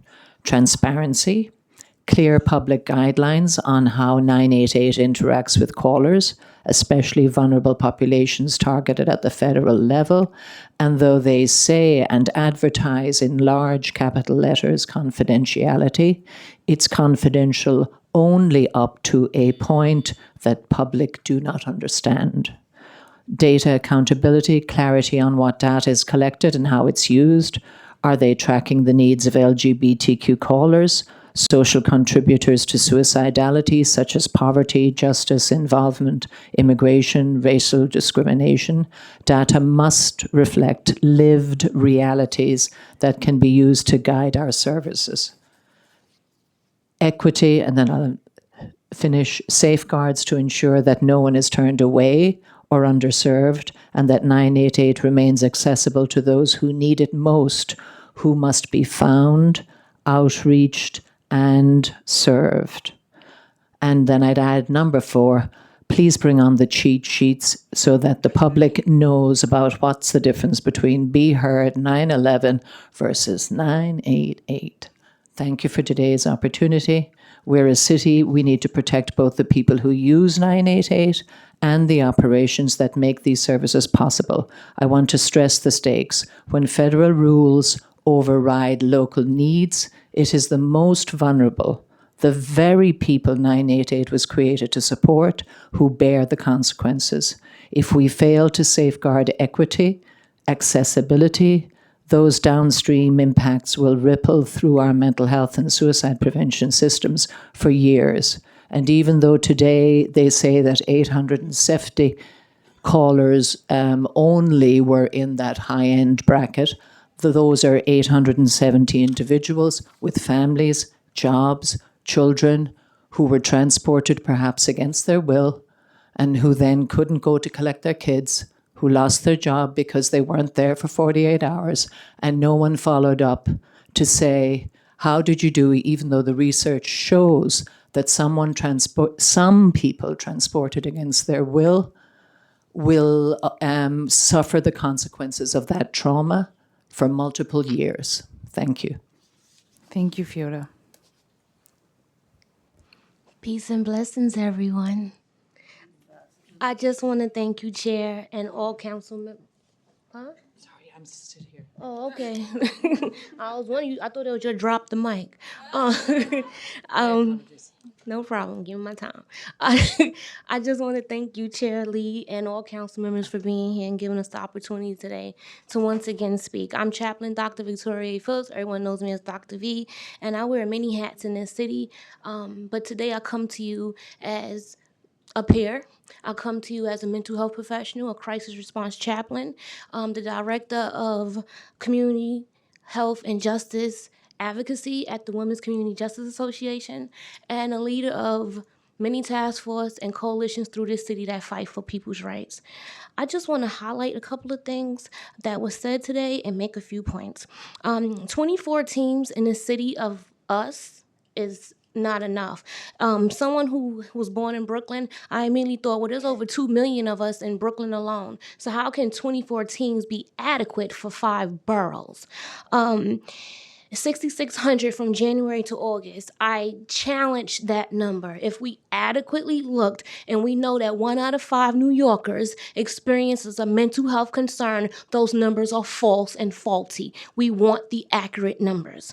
When we say 13 days of training for those who are responding to those who are in crisis, unacceptable. I know in my nursing days, working in ER, working in CPEP, working behind correctional walls, working in shelter systems, that 13 days of training is not adequate to respond to someone who might be in severe depression, who might be experiencing suicidal ideations, or anything in between. It is not enough. Name one ER in this city where 13 days of training will allow you to go and diagnose somebody, make a proper assessment. It does not happen. Name one urgent care center in New York City that will allow someone with 13 days of training to make a proper medical assessment on someone. It does not occur. So why are we allowing it to occur to those who are our most vulnerable in this city? And I'll hurry up.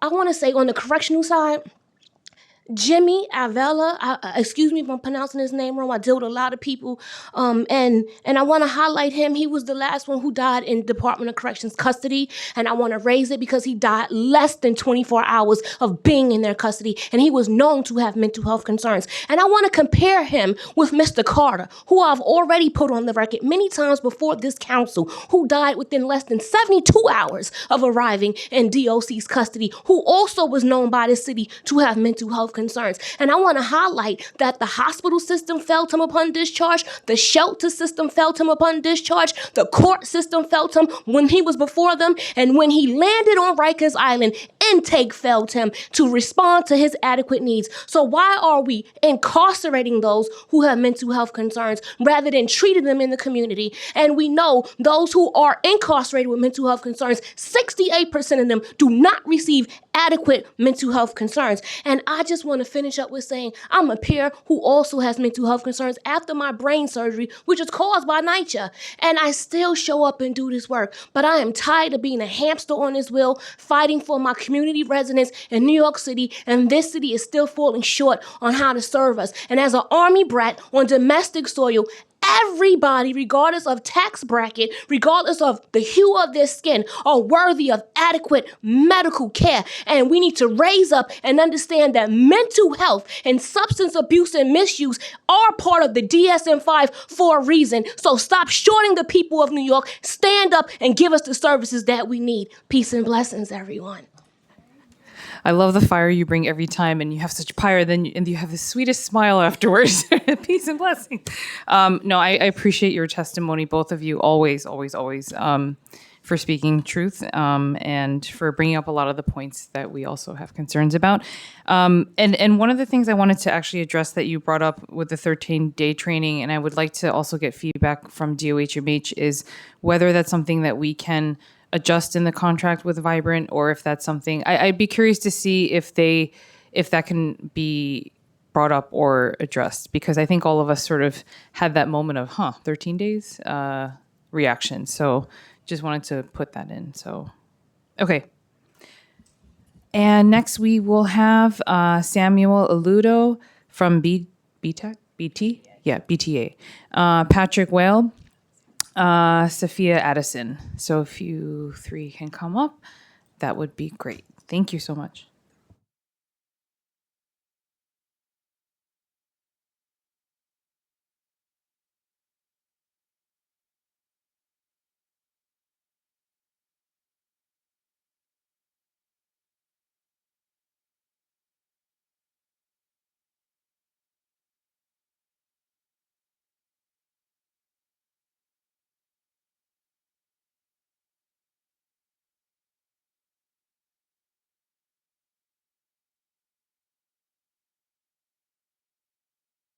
Feel free to start in whatever order you guys want to go.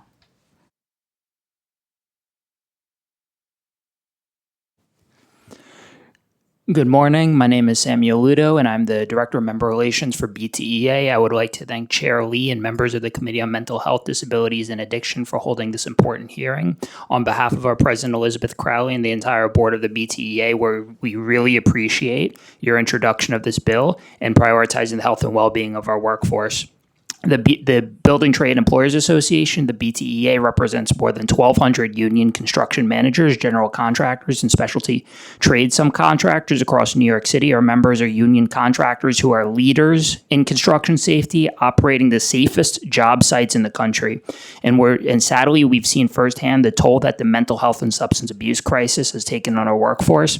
According to the U.S. Bureau of Labor Statistics, in 2023, nearly 16,000 construction workers nationwide died from opioid-related overdoses, and more than 5,000 died by suicide. The U.S. Substance Abuse and Mental Health Service Administration also reports that construction workers experience substance abuse disorder at twice the rate of the general adult population. Despite these staggering numbers, that substance abuse remains a silent epidemic. Families often hesitate to speak publicly about the overdose-related deaths, but the lack of publicity does not diminish the magnitude of the problem. Too many of our colleagues and loved ones have been lost, and the BTEA is determined to confront the crisis head on. Building on that commitment, the BTEA now provides resources focused specifically on mental health and substance abuse awareness. We host presentations, distribute educational materials, and partner with leading nonprofits to expand support and break the stigma. The BTEA strongly supports Councilmember Lee's Intro 1385 because protecting worker safety means addressing both physical and mental health. Providing opioid antagonist kits and training ensures that we can prevent fatal overdoses among construction workers. It's critical for the DOHMH to train staff, reduce stigma, and foster open conversations that save lives. DOHMH already distributes opioid antagonist kits in many industries. Construction workers deserve the same protections on their job sites. The legislation will save lives. Thank you. Thank you, Chair Lee, council members, and distinguished. Thank you. Thank you, Chair Lee, council members, and distinguished committee members. On behalf of the Child Mind Institute, thank you for the opportunity to provide testimony on the importance of the 988 Suicide and Crisis Lifeline and the legislation before you today. We recommend your leadership in ensuring that New York City continues to strengthen its response to the growing youth mental health crisis. I am Sophia Addison, Vice President of School and Community Programs at the Child Mind Institute. Our team stood with Councilmember Batra at City Hall in 2023, alongside Education Chair Joseph and Mental Health Chair Lee, to advocate for schools to provide information about 988 to students. We are honored to continue that work with you today. At the Child Mind Institute, we are dedicated to transforming the lives of children and families struggling with mental health and learning disorders. And we know that mental health disorders are real, common, and treatable. As the nation's leading independent nonprofit In children's mental health, we provide gold standard of care, deliver educational resource to millions of families each year. Our school-based prevention, intervention, and training programs across New York City have made significant strides by reaching more than 10,000 students annually, prioritizing schools where at least 65% or greater receive free and reduced price lunch. Today, schools are on the front lines of this crisis. Educators and school-based mental health professionals face burnout and role overload as they support unprecedented levels of student anxiety, depression, trauma, and suicidality. Students, especially those from structurally marginalized communities, often encounter long wait lists or no access at all to care. Without timely intervention, far too many young people slip into crisis. To meet this challenge, the Child Mind Institute developed integrated school programs, a scalable, evidence-based approach to building mental health capacity from grades K through 12 in school communities. Our models combine 3 components into phase solutions: professional learning and training for educators, targeted school interventions, as well as school resources and digital tools. A cornerstone of that work is our mood service, which provides modified dialectical behavior therapy, DBT, through group sessions for students grades 5 through 12, living with mood instability, anxiety, depression, emotional dysregulation, and suicidality. These services are delivered during the day in the school at no cost to families. We make access to care available for all schools. Students often come to our programs overwhelmed, discouraged, and hurting. Whether they are struggling with self-injury, suicidal thoughts, or the inability to manage strong emotions, through our mood groups, they learn coping strategies, mindfulness, emotional regulation, skills that help them to believe things can get better. And by the end of treatment, we consistently see these stats.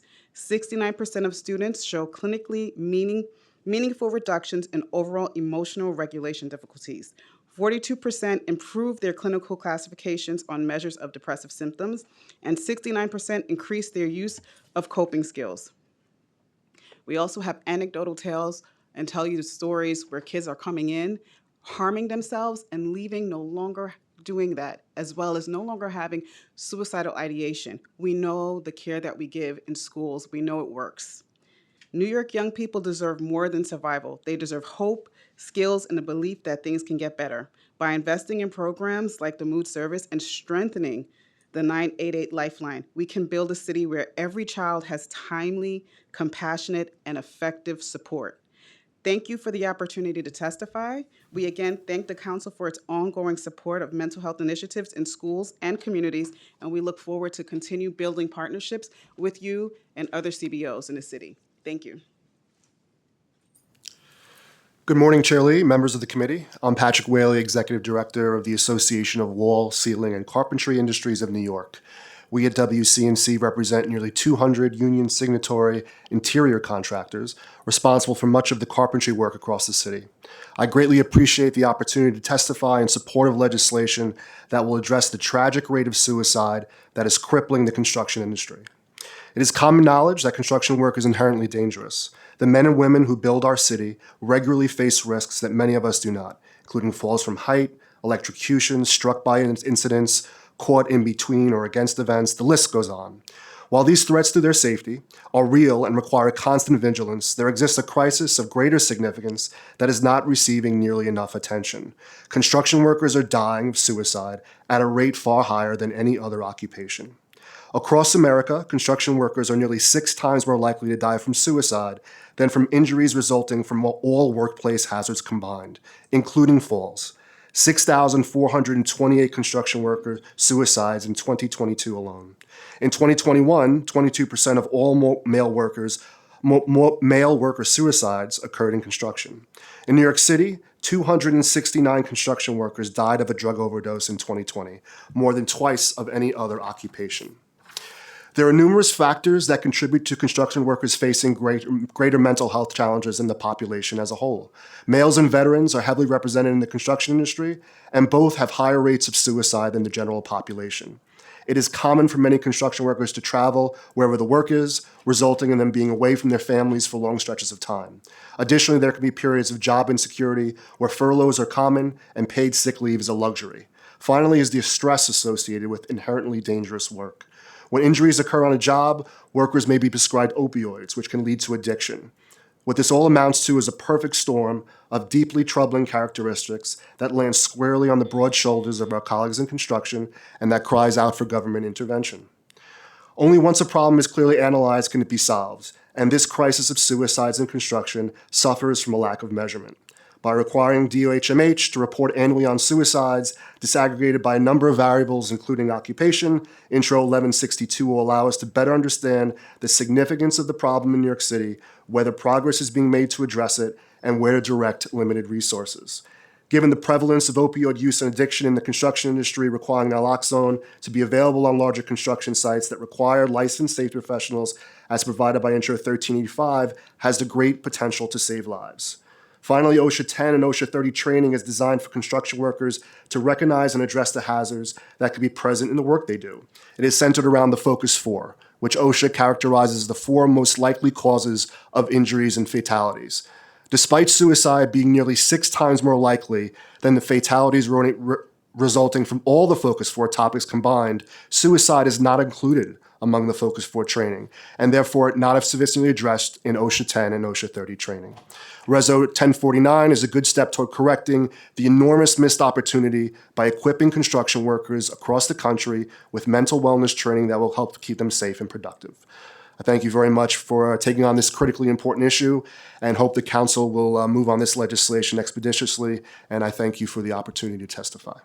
Thank you all for testifying. And I just want to say, thank you for bringing this to our attention, because I admittedly, shamefully, did not know that the stats were what they are. And so when former Councilwoman Elizabeth Crawley came to us with this legislation and spoke to us about some of the statistics in the community, it was shocking. And so I just want to thank you all for bringing this to light. And of course, thank you so much for all the work you're doing continually in the school settings. We desperately need more education there and more mental health supports within the schools as well. So I just want to thank the 3 of you for testifying today. And you all in this room have probably heard me say this at previous hearings. Like, not that I'm trying to force you guys to talk to each other, but I just think that there's so much expertise in this room. So please share your contacts, and then also hopefully you guys won't get mad at me at DOHMH, but give your contacts to them as well, so they can use you guys as a resource, right? So I really encourage you all to do that. So thank you so much. Okay. Thank you. Thank you. And the next panel, we have Luth. Sorry, I combined your first and last name. Ruth Lowenkron, Maggie Mortali, Jordan Rosenthal, and Tanisha Grant. Sorry, Ruth.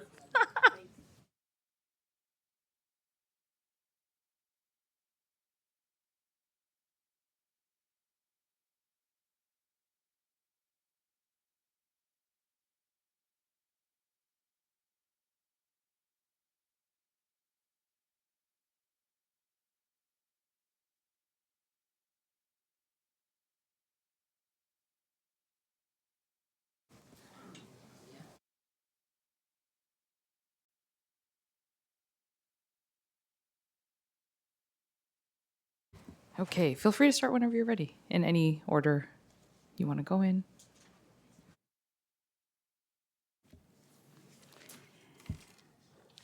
Good afternoon, Chair Lee, and the rest of the committee that was here, and we are grateful for them having been here, and to those with the Department of Health who are still here. Ruth Lowenkron with the Disability Justice Program at New York Lawyers for the Public Interest, also a staunch member of Correct Crisis Intervention Today, New York City, the Daniels Law Coalition, and a newly formed Coalition for Mental Health Equity and Justice. At the core of all of these coalitions is the emphasis on voluntary treatment and treating mental health crises as health crises and removing the police in all but the rarest of instances as first responders. In terms of 988, we fully believe it should be expanded and funded appropriately. We think it has an excellent mission in and of itself as a mental health hotline, but we also envision it as so much more. We envision it as the entity that can receive mental health crisis calls and distribute them appropriately to non-police. Whoa. Oh, there we go. Okay. So what's critical is that we substitute 911 with 988. We've just heard underscored today that once you call 911, it's too late. You are not going to have 911 doing what we all think at the very minimum it should be doing, which is referring appropriate calls to 988, just as 988 is able to refer calls to 911. So I would add that to a request for what could happen in the interim. It seems like there's no reason why that can't happen at this juncture. We want to remove 911 from the mental health crisis response system because 911 is run by the NYPD, and we know of the horrific statistics, but I'll underscore them nonetheless. 21 people in the last 9 years alone killed in New York City by the NYPD. We don't want police responding to crisis. It's not a criminal matter, it's a health matter, and let's get the right system in place. So we have Be Heard. It can link up with 988, and we need to then, of course, understand that Be Heard can't go forward as it is without some major changes, and I'll make sure to underscore them today before I go off the record. We need to be able to have a system that's 24/7. We need to have a response time that's comparable to the response time for other emergencies. That is key. And in the interim, just think it is, as you expressed so strongly, Chair Lee, we need to get the word out about 988. And we need to be able to allow people not only to call 988 by knowing about it, but also once they call 988 to request the Be Heard system. To not have that opportunity now is frankly just ridiculous and something that could happen in the interim as we go about improving the Be Heard system to include 988. Thank you so much.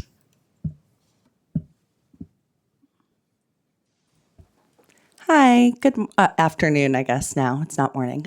Jordan Rosenthal, nice to see you, Chair Lee, Sarah, and everyone else.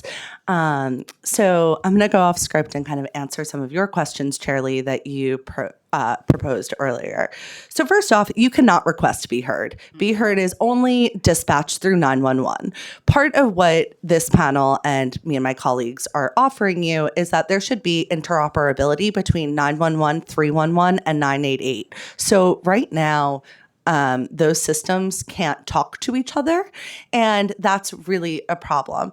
Also, I know we were all upset about 13 days, which I don't want to disagree, but I want to just say, A, we need people in these positions quickly, but also I'm more appalled that NYPD only gets 1 day of mental health training, and 911 through NYPD is answering these emergency calls. Jamie Nichols, where are you?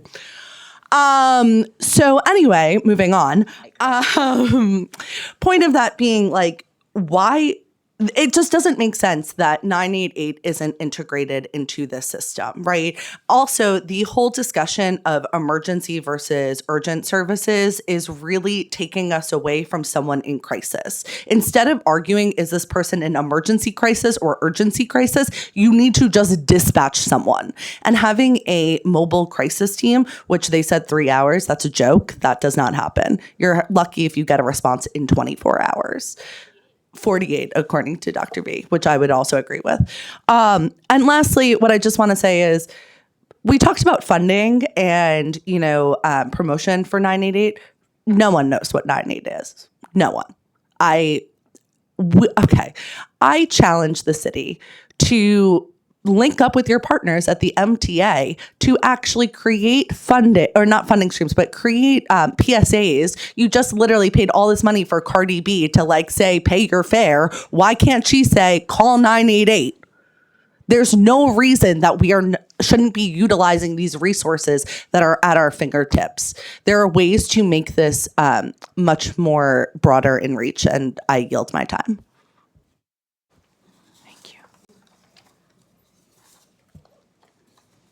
Good afternoon, Chair Lee and members of the committee.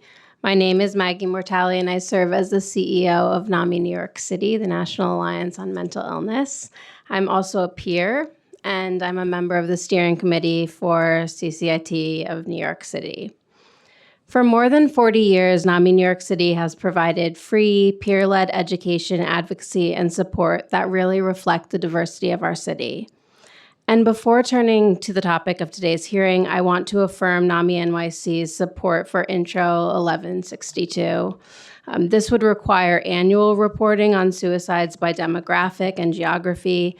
These data are essential for designing and implementing more targeted prevention strategies, and I urge the full council to support this legislation. But today's focus is on 988. It represents a generational shift away from law enforcement and towards a public health response. When someone calls 988, they deserve care and not criminalization. The line is saving lives, but significant gaps remain. Too many New Yorkers still do not know that 988 exists. In fact, just this morning, I was talking with neighbors and they said, "What are you up to today?" And I said, "I'm going to a hearing on 988. And they said, "What is 988? Others fear calling 988, right? That it will bring police, it will bring involuntary hospitalization or child welfare involvement. Many callers connect with counselors quickly, but there are many that face delays. Language access and cultural responsiveness are urgent needs, particularly for immigrant communities, communities of color, LGBTQ plus youth, which were discussed today, and people with disabilities. We've acknowledged that 911 is often the wrong entry point for someone in psychiatric crisis, but there's still much more that needs to be done to promote 988 as that line. We need clear protocols to ensure coordination between 911 and 988 and clarity for the public about when to use each. 988 must be a promise that in a moment of crisis, New Yorkers will find help, not harm. With permanent funding and true community partnership, we can build a system that saves lives, reduces trauma, and reflects our city's values of care and dignity. And I thank you for the opportunity to testify today. Thank you. Go ahead, Tanisha. Hello. Okay, so hello, Chair Lee and members of this committee. We appreciate this hearing on the current access and operations of New York City 988 Suicide and Crisis Lifeline. My name is Tanisha Grant, and I am a steering committee member of CCIT New York City and the executive director of Parent Support and Parents New York.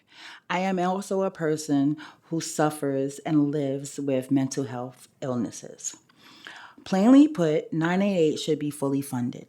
I live on a block that has 2 supportive housing buildings. I personally see when folks are in mental health crisis, the only response is 911. This does not help folks, it hurts them. This is just one example. Police officers are not equipped and frankly do not want to answer these calls. 988 and Be Heard are effective tools that can be so beneficial to our communities if they are fully funded. This means creating a 988 dispatch system for mental health crisis services, including Be Heard, to transfer 911 calls to peer support. It also should be 24 hours a day, 7 days a week. I want to tell you, crises happen most often after 5. In my community work, we have called 988 for community members in mental health crises, and just the police have come. Too often, the police do not have the resources to support our community members. And this leads to members dying in police custody. Sanaya Cheatham, 18 years old, still trying to find out what happened to her. We can't wait for our family members to be served when they are dying with resources in situations that often lead to death and further mental health issues and trauma. We at CCIT New York City and others appreciate New York City's attempt to stop sending police to mental health crisis calls, but in order for these services to be effective, New York City must fully invest in programs like 988 and Be Heard so that they can thrive. We need three things. We need the fully funding of the 988 hotline. We need to create the infrastructure to utilize 988 dispatch system for mental health crisis services, including Be Heard. And we need to train and equip operators to work with 988 and Be Heard. We need care, not more criminalization. Thank you. Thank you so much. Thanks to everyone on this panel. And I do want to say that Jamie is here, so she's. And I want to but I want to thank DOHMH staff for staying. I really appreciate the fact that you guys are staying and listening to all the testimony. So, and I want to thank the panel. I apologize on record. Oh yeah. I apologize, Jamie, and thank you for saying I really actually very deeply appreciate it, and I want everyone to know how much because I'm really sorry about that. No, it's okay. We're all here for the same goal. I just want to thank you all both in your individual capacities in their individual organizations as well as the coalition that is, always fighting for more justice. So thank you all so much. We thank you too, Chair Lee.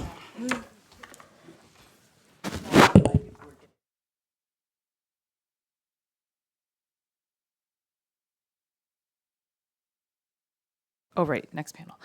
We have Abigail Pluchek, sorry if I'm mispronouncing your name, David Mandel, and Evelyn Graham Nycc.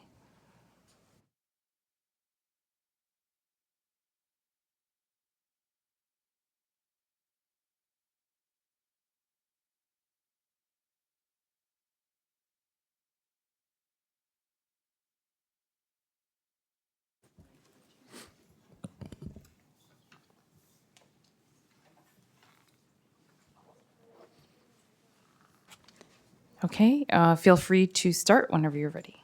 Good morning, Madam Chairwoman, and all distinguished members of the committee. I am David Mandel, Chief Executive Officer of OHEL Children's Home and Family Services, an organization serving thousands of individuals and families throughout New York City in the way of mental health services. Thank you for the opportunity to share OHEL's perspective on suicide prevention and response. This is an especially important area of focus for the committee. We thank the City Council and Council members for your support of OHEL's programs, and we look forward to participating in your fair on Sunday, Councilmember Lee. Joining me this morning is Ms. Abigail Pluchek, who will share her thoughts as a parent of an adolescent with suicidal ideation. At any one time, in one of OHEL's several outpatient programs, OHEL's expertise with suicide, we serve more than 150 children, adolescents, and adults with suicide ideation or attempted suicide at any one time. Additionally, through our extensive work in crisis and trauma, we respond to completed suicides in communities throughout the metropolitan area, providing trauma, grief, and bereavement counseling to individuals, families, and schools. Our staff speaks Spanish, Mandarin, Cantonese, Russian, Ukrainian, and Hebrew. While OHEL serves a large Jewish constituency, we serve the general population across all cultures and religions. We've held retreats for parents whose children have died by suicide or accidental drug overdose. This is especially powerful for parents as they feel that only others experiencing similar situations can understand. It's my pleasure to introduce Ms. Abigail Pluchek to share her thoughts with you.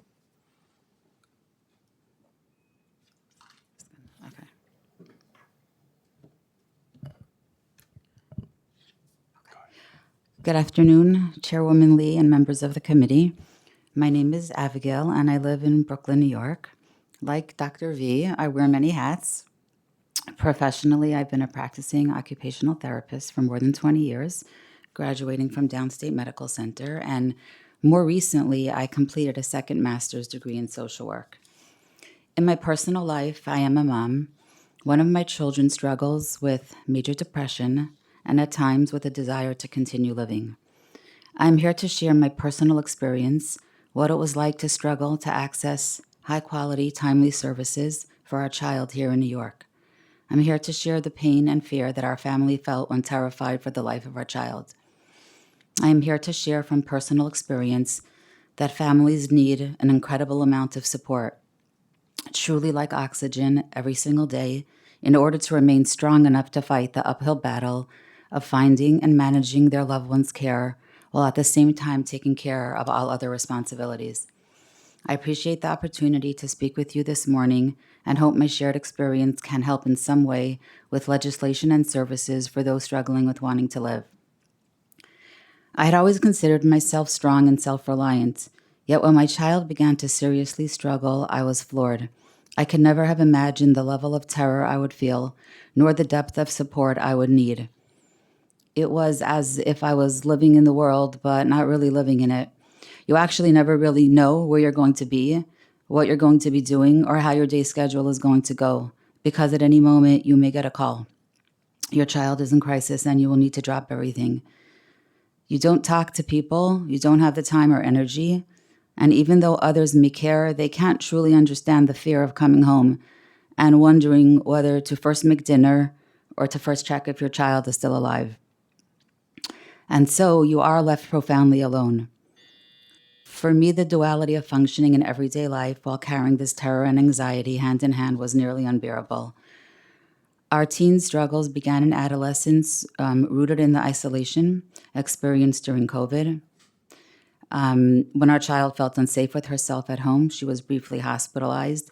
As an aside, as a layperson, I did not know about 988, and it would have been extremely helpful to have people come into our house at the time and help us decide whether actually hospitalization would have been in her best interest. She was briefly hospitalized. After discharge, our family faced the harsh reality. Despite living in one of the largest cities in the country, we could not find high-quality, competent care covered in network by our insurance. This was not the time we wanted to gamble on questionable care. Our child's life was on the line. I'm very research-driven, like many members testifying today. I threw myself into research, learning about adolescent mental health treatment programs in New York.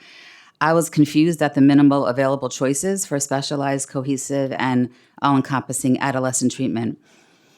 I realized there was a problem when I could not find a single in-person PHP or IOB program with immediate openings that met a high standard of care and accepted our insurance.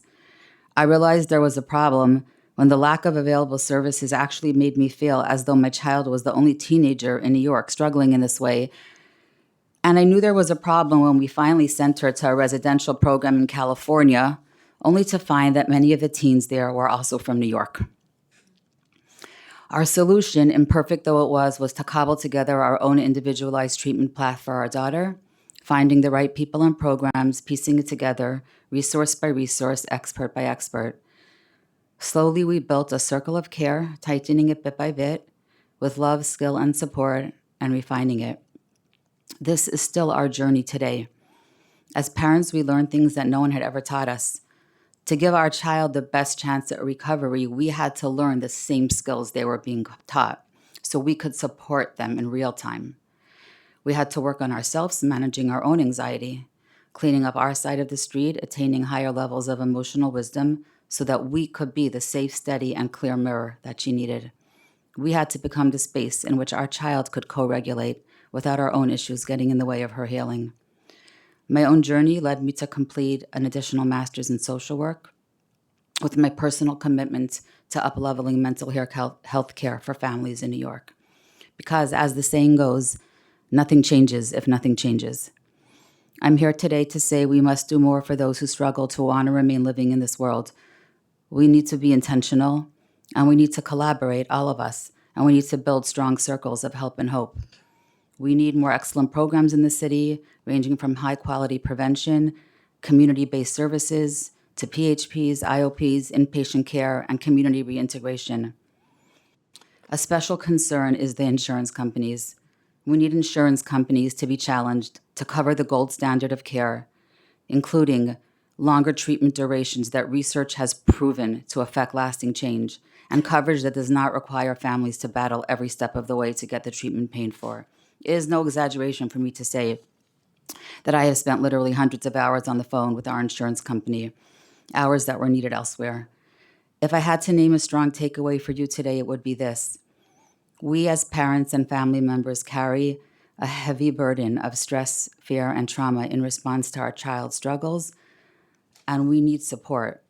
We need funding for support. We are not extra to the treatment process. We are essential. We must have funding to access the same skills our loved ones are learning so we can speak the same language, practice those skills together in real time, and create an environment that best supports recovery. This may well very be the single most important factor in our loved ones' healing. Of course, we also need to provide more effective support for the individual struggling with suicidal ideation and attempted suicide, with the goal of helping them not only survive, but to cycle out of the mental health care system and enter fuller, healthier lives. In conclusion, I'd like to share with you something deeply personal. 3 days ago, while driving in our car, my daughter shared with me something she had written the previous day.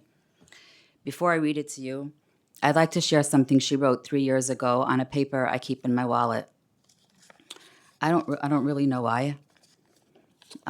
She was at the beginning of treatment, and she wrote on this paper, thoughts, "You're a lazy failure who wasted her potential. Go back to rotting in your bed. You did so many disgusting things. You'll never feel good about yourself. Everything drives you crazy. You'll never be at peace with yourself. The world is horrible anyways. Just kill yourself." So getting back to a few days ago while driving in the car together, I believe it may have been on the way home from therapy, my daughter shared with me something she had journaled the previous day. She wrote, "Reminder, it's not all bad. My parents love me. I have friends that love me. I believe that throughout my life, the right people will come at the right times. I will become more comfortable with my very strong emotions, and I will learn tricks to help combat them when need be. I believe I can eventually tip the scale where these suffocating emotions of mine serve me more than they hurt me. I believe that existing as myself will get less exhausting every single day, and although I know progress isn't linear, I know I am progressing." My daughter's current goal is to become a psychologist and use her lived experience to help others. And I'm here to tell you that good mental health treatment really works. And thank you for your time.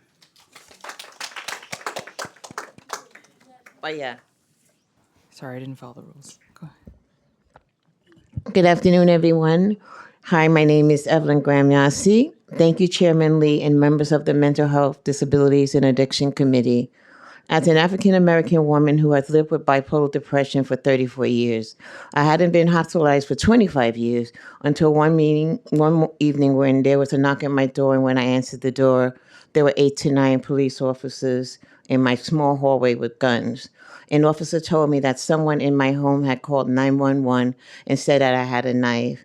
There was no knife in sight, but I was so scared that I just grabbed my things and I went with him. When I got outside, he asked me if I wanted to get in a police car or the ambulance. I chose the ambulance because I didn't know what they were going to do to me in the police car. They dropped me off at Bellevue Hospital, where I was stuck there for a 4-day weekend. On Tuesday, they took me up to the hospital ward, and I was stuck there for a week because I didn't know about any of my rights. While I was lied on, transferring the 911 call to 988 in an ideal situation would have sent a peer with lived experience to my home who could see that I was okay and not in crisis. Deborah Danner, Uds Pierre, Daniel Pruitt, and Gwen Rosario were not that fortunate. Their lives were taken away while going through a mental health crisis instead of getting assistance they needed. These individuals were treated like criminals instead of being treated with compassion and empathy. If we have 911 calls switched to 988 ones, so many lives could be spared and people can get the help they really need. We don't need another person to die unnecessarily. New York City's current non-police response program, Be Heard, is missing a very important component from its Be Heard teams, peers with lived mental health experience. Peers know what it takes to de-escalate a situation because they know what it is like to experience a mental health crisis. Peers would make the individual feel safe, showing compassion, and treating the peer like a human being. Be Heard should be a true non-police response program operating 24 hours a day, 7 days a week, citywide, following the recommendations of CCIT NYC's proposal.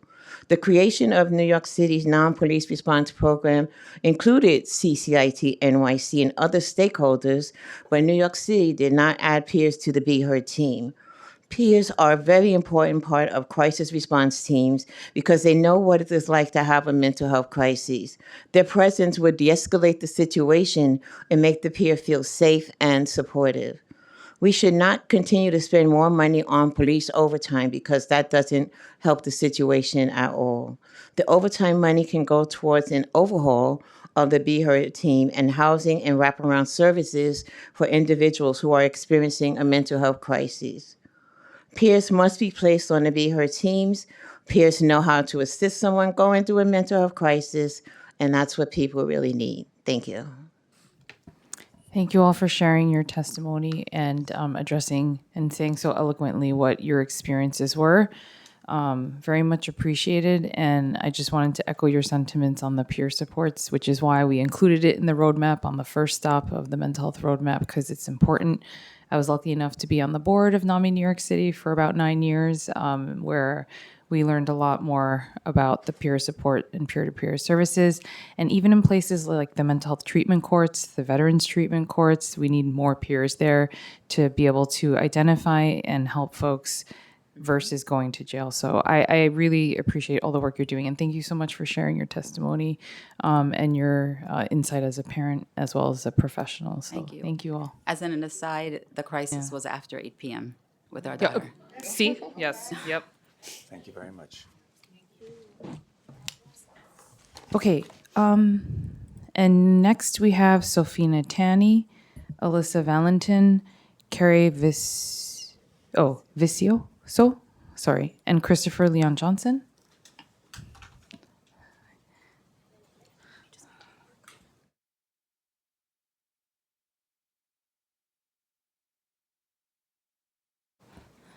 And feel free to start whichever way you guys want to go. I don't know if you want to start. I'll go first. Okay, just press the mic so that it's on. Oh, okay. Nice. Good afternoon, and thank you to everyone on this body for inviting me to speak at today's hearing about something that is very dear to me, mental health. If you don't know me, which most of you probably don't unless you're from the Bronx, my name is Alyssa Rose Valentine, and I am a mental health advocate based in the Bronx. I began my career to help people like me and everyone I met along the way who has faced the unfair circumstances of living with a mental health disability in New York City. I also speak for those who didn't make it, the people who should still be here with us. I know these struggles too well. I began dealing with mental health challenges at the age of 12, an age where I should have been focused on friends, hobbies, and the joys of being a teenager. Instead, I was learning what it meant to battle my own mind. Mental health is not just a personal issue. It is an everyone issue. It is a crisis that affects 1 in 4 adults in New York City, and that does not even include the many adolescents who are struggling silently. Today, I want to focus on why we are here to support the implementation of 988 and Be Heard. From my experience, I know this hotline saves lives. It should be the first number we think of in a mental health crisis, not the NYPD. While I respect the work of the police, they are not equipped to handle mental health crises. These situations require people who understand, people with lived experiences, and people trained to respond to individuals at their most vulnerable moments.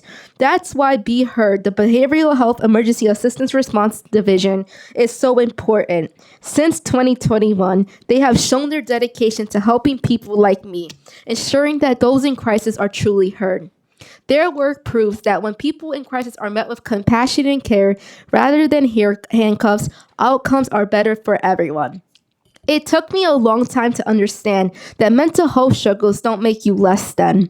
For years, I kept my symptoms to myself, believing they were just normal, even though nothing about the experience felt normal. I live with severe OCD, depression, and anxiety, which shapes how I see the world in a unique and often challenging ways. Looking back at it, I believe that if services like 9AA and Be Heard had been more visible, I would have felt less alone. Yes, I had the unwavering support of my family, who I'm deeply grateful for, but sometimes it's easier to speak with somebody you don't know, someone who doesn't expect you to be strong. Many of my friends, people I met along this journey, would have benefited from these services too. Some of them might even still be here if they knew how known help was just one call away. This is one of my very first hearings, but it will not be my last. I plan to return again and again and again because I believe we can build a world where people are seen for who they are, no matter what they are going through. My name is Alyssa Rose Valentine, and I'm here today to fight for a brighter future for all of us. Thank you. Thank you. I'll go next. My name is Carrie Vicioso. I'm 26 years old. I'm a mental health patient. I've been a mental health patient since the age of around 18 or 19 years old. I was first diagnosed with postpartum depression, and this has led to me being diagnosed over the years with even schizophrenia. I have been able to cope with my depression for the years with support from friends and family members until I got diagnosed with schizophrenia, which led to me having medical intakes at a hospital and so on. One day I made a 911 call to NYPD where I was asking to have an individual who perpetrated my home removed from my apartment with an order of protection to not allow this individual to enter my home ever again, to protect me and my children. Me being a mental health patient, after I made this call, I got accused by this individual and by NYPD with assaulting this individual, third degree, with intent to physical harm. This accusation, which I rebutted while being arrested by the police officers, I told them that I didn't do anything to this man, and I explained the situation to them, which was very clear that I was afraid of this man and that I wanted him away from me. In no instance I was believed with my testimony.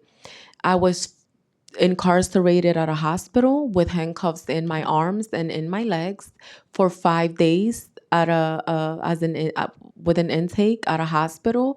I was accused of assaulting this man, and then I was released from the hospital. This accusation was then taken to family court, whom removed both of my children, a 6-month-old baby and a 4-year-old baby, saying that I have serious mental health concerns and that due to this incident, I'm putting my children in danger to life and health. I have been fighting against this ever since April 24. I have been fighting in family court, and they continue to accuse me of being so severely mentally ill that I cannot care for both of my children who have been living with me ever since birth. I do support 988 into the full extent. I believe that 911, it's not the right place to call when you have mental health concerns and when you can be used as an object for the criminal system and also for individuals like who I encountered who falsely accused me of a crime to take my daughter away from me. I support 988, and I believe that it's a very good system for people with mental health concerns to use to keep themselves safe, their children, and their family as well. Thank you. Thank you and good afternoon. Thank you, Chair Linda Lee and members of the committee for providing us with this opportunity to testify. My name is Sofina Tani, and I am the Senior Program Coordinator at the Asian American Federation. We are testifying on behalf of our Asian American Mental Health Roundtable, a coalition of 15 Asian-led, Asian-serving organizations that work to address mental health care. Since January, our roundtable has seen more Asian Americans facing heightened mental health challenges driven by anti-immigration policies and anti-Asian hate. Fear of deportation and violence often keeps them from seeking emergency services, making our work at the roundtable even more critical. Yet we have not seen targeted outreach to Asian Americans, and many in our community remain unaware of available resources like 988. Based on our mental health expertise and the voices of our roundtable partners, we urge the Council to consider the following. Number 1, invest in CBOs that provide culturally and linguistically competent services to the Asian American community in New York City. These organizations are already deeply embedded in the community and already provide crisis support, but require funding to meet the growing demand for services. Number 2, increase funding for mental health initiatives tailored to the specific cultural and linguistic needs of Asian Americans, specifically to launch city-funded campaigns that highlight 988 in Asian languages and promote them through trusted community messenger.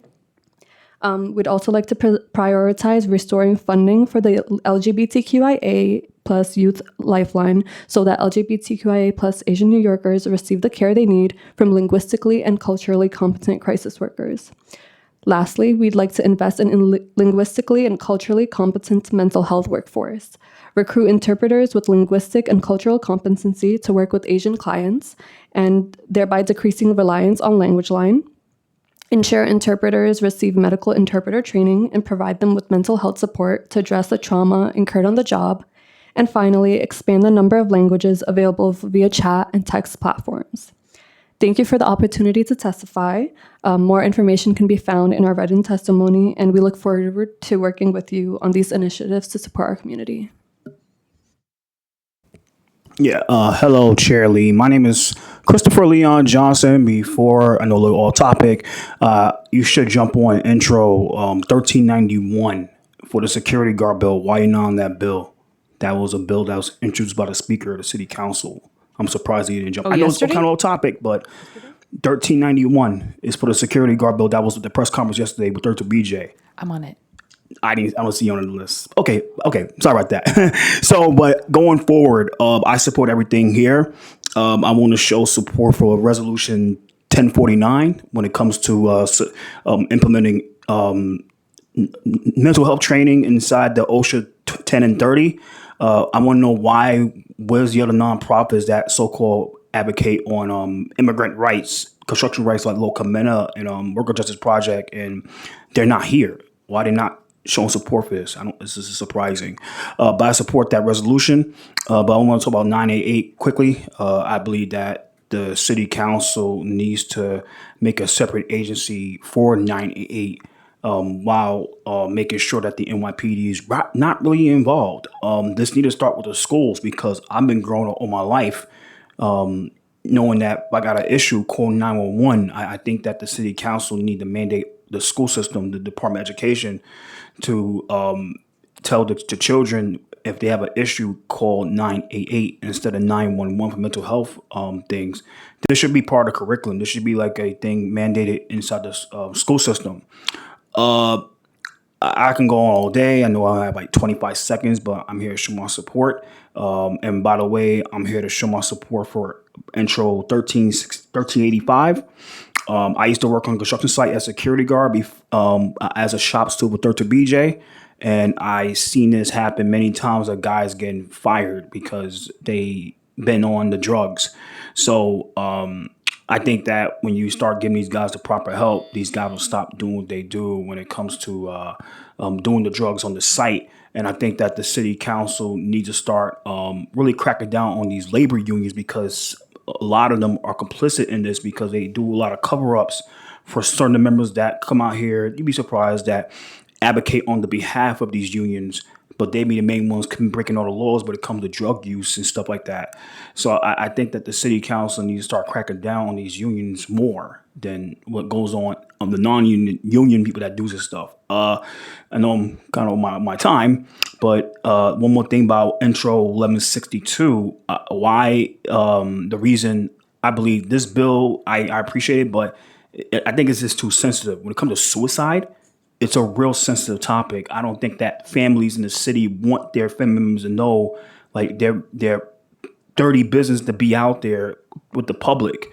I never lost anybody to suicide, but I have my stories about that. But at the same time, I want to make sure that look, that's a topic where it's kind of dark, real sensitive.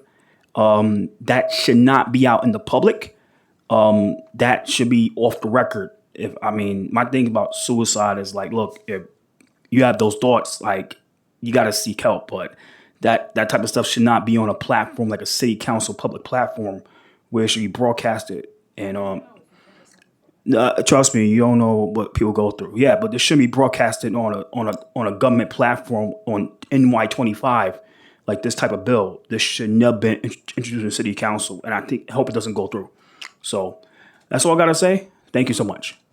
Thank you. Thank you. Thank you for those thoughts. I do agree with the building trades piece. We need to definitely get more support from other surrounding folks that intersect with that space. So thank you. Alyssa, definitely want to look forward to seeing you more at every council hearing. I have worked with almost every elected official in the Bronx on mental health. Nice. So I kind of do want to venture out, one day, to New York City and stuff like that. It's my dream to be an elected official one day. One day I want to be Congresswoman Alyssa Rose Valentine. So, yeah. It's got a nice ring to it. That's awesome. Yeah. That is important to note. So yeah, I love Tanisha. I met her. I'm sorry. I met her because my best friend died in police custody. Her name is Sanaya Cheatham. So that's how I met Tanisha, and she gave me this wonderful opportunity. Thank you, Tanisha, for bringing. Also, I'm only 20. I love it. We need to get you more plugged in. And thank you, Carrie, for bringing up an important issue. I know that the council this year passed a bunch of legislation around maternal health and maternal mental health. And interestingly, there was someone who I just spoke with yesterday who's a high school student and witnessed at a younger age her mom going through a lot of these struggles. And she specifically brought up this intersectionality between postpartum depression, the criminal justice system, how it really unfairly targets a lot of Black and Brown communities, which we know. And so I just want to thank you for bringing up that point. You're welcome. I just want to say it's very unfortunate that people with mental health, that need mental health services, sometimes you go to a hospital and you look for help when you're in a crisis or anything. And then the court system uses all of this information. If you had intakes, any type of mental health issues that they can find about you, they use this against you. It's very sad because if somebody's in mental health services, they should be getting help, So it's sad that the court system and agencies like Child Protective Services, they use all of this information against you, and they go as far as taking your children away. At this moment, that's my case. That's what has been going on with me. They looked for every type of appointments that I've had, every type of hospital encounters that I had while I was in a crisis or while I was having a depressive episode. And they're using this against me, saying that because I'm a mental health patient, that I cannot care for my children. That's heartbreaking, unfortunate, and it's a shame. First of all, to every type of woman, how are you doing this to a mom? Those are my children, so they're doing it to me now. But what if they do it to another female out there? How many more children, based on mental health concerns, are they willing to remove just to be able to keep Child Protective Services going and to keep this type of businesses going? It's sad. Now I have to fight for both of my daughter's custody in family court with a judge, with ACS attorneys, with children's attorneys, and with everybody that thinks that due to the fact that I'm a mental health patient, that I cannot care for my children. It's sad. I'm 26. I'm perfectly able to care for my children, and I have been ever since my children have been born. So approximately 5 years now, because that's how old my oldest daughter is. She's 5. And I have been caring for her, and she has been in my custody ever since she had been born. Therefore, I don't understand why they're making me seem so ill, so mentally ill, that they're saying that I cannot care for my 10-month-old daughter or that I cannot continue being a mom to my children. They're violating my rights. They're violating every single right. They're violating them. They cannot just go ahead and use my mental health concerns against me to take my children away. Why are they not looking for solutions? Why are they not getting to an arrangement to get me in? Maybe I'm in mental health services now. Why are they not making a plan for me to be in intensive mental health services to be able to give me back my children? Why are they making me seem so ill, so mentally ill, saying that I cannot care for my children? Why not looking for solutions instead of making me seem like I'm an ill person and like I cannot care for my daughter? Yeah. Why put my daughter in foster care when I'm perfectly willing to care for my child? And I think what you're highlighting is that we encourage people to seek help, but then once they seek help, we don't want that to be used against them and want to be able to provide support. So I appreciate you bringing that up. Exactly. Yes. So we'll be in touch after this. I want to stay in touch with you. And Thank then, of you. course, Sofina, thank you for highlighting all the issues that I struggled with when I was at KCS, my former nonprofit. So thank you for the work you do at the Federation. Thank you all. Can I ask something? One more thing about the Reso of 1049. Can you tell those nonprofits to submit a written testimony in 71, please? Better do it. Yeah. Thank you. We'll definitely request it. Thank you. Yeah, no problem. Okay. No problem.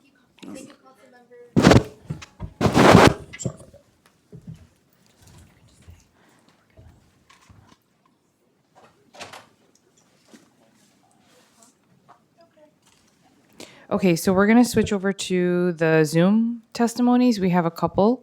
Tamara Begel, if you're still there, and Evan Sachs. And so, Tamara, if you could go first, and then Evan, you can go afterwards. You may begin. One moment, please. Sorry, I'm just fixing my screen. No worries. Okay, thank you. Sorry. Good morning. I am a person with lived experience of mental health concerns, a parent of a child with lived experience, and a cross-systems advocate with clients in New York City. It is imperative that we completely fund and extend the Be Heard peer-led emergency urgency response to mental health crises. I have previously testified about the need for training for Be Heard teams to be trained for people of all abilities, all ages, communication styles, and those that are nonverbal. The hundreds of hours of training peers use in the hundreds of hours of training, peers use de-escalation, connection, mediation, linkage to services, and time. These are not the tools used by the police. I hope there has been a follow-up on Be Heard responding to schools and RTFs when transporting individuals to hospitals, because peers are essential on these transports. All mental health calls should have a peer response associated, even if police are there. 13 days is not enough training to respond to emergency urgency call, and the 1 day of training of police is abhorrent. I have called 988 since my last testimony and asked for Be Heard. It was not after 9 p.m., as were all of my experiences when I've called 911 a while back. At that time, I asked for Be Heard, and I was told that peers were not available, nor were any Be Heard, nor were they linked to Be Heard at all. This is unacceptable. I also ask that you provide oversight to RTFs and the mental health provided at our jail and prison systems. I know this isn't the topic, but I'm going to speak on it anyway, Thank you for your because they testimony. Your don't time have has the expired. option of calling be heard. Yes? Oh no, it's okay. We can. He was just saying that your time expired, but you can go ahead and finish your Okay. point. Yeah, go ahead. Sorry. I will include testimony on making schools safe zones, especially from ICE, due to the mental health our children are suffering from. Information on oversight of RTFs, but most importantly, I wanted to bring up the case of Charisma Jones, who did not have, who suffered from a mental health disorder in our jail system, and for 77 days was suffering from Steven Johnson syndrome that went undiagnosed despite her attempts for those 77 days to receive medical treatment. It is unconscionable that in Rosie's, where I think it's 82% of the population has mental health disorders, that this was missed. And oversight by the Board of Corrections only asked that a memo go out versus additional training. And we're also missing a lot of oversight reports from the Board of Corrections and the Department of Corrections. And so all of that will be in my testimony. Thank you. Great, thank you, and thank you for highlighting that. Evan? You may begin. Hi, my name is Evan Sachs, he, him, or Zer. I am a member of ACT UP New York, a mask ambassador and editor for Mask Together America, and the founder of the Washington Heights Inwood Mask blog. Here to talk about the importance of intersectionality, especially intersectionality around physical and mental health with all of these issues, especially with mental health crises. We have talked a lot here in this hearing about prevention, such as, having Narcan on construction sites, which is so important. But another big issue with prevention, both for drug treatment and mental health crises, which often overlap, is that unfortunately we have so much denial that we are still in an ongoing pandemic. During the pandemic is now, and a lot of people, unfortunately, don't seek care because, if they end up having to, say, go to the ER or other healthcare setting in person, they may well go in with one issue and instead of getting that fixed, come out with two because doctors and other healthcare professionals are no longer masking in healthcare settings. And so that leads to people avoiding healthcare, seeking healthcare, whether for their mental health or otherwise, because in the end, that may do them more harm than good, whether they are already immunocompromised or have other comorbidities that may lead to worse outcomes if they catch COVID, or whether they're simply aware that even if they are healthy as a bee physically, they could catch COVID that turns into a debilitating case of long COVID because Thank we you. are Your time's all expired. vulnerable to that. Even very healthy athletes have come down with long COVID. Please make sure to take that into account when dealing with mental health, that people may go in and come out worse for the wear because we're still in a pandemic. Great. Thank you so much for sharing your testimony. And I'm just going to call a couple more names of folks that had registered that we called earlier. Asma Nutzi, or Ann Casper. You may begin.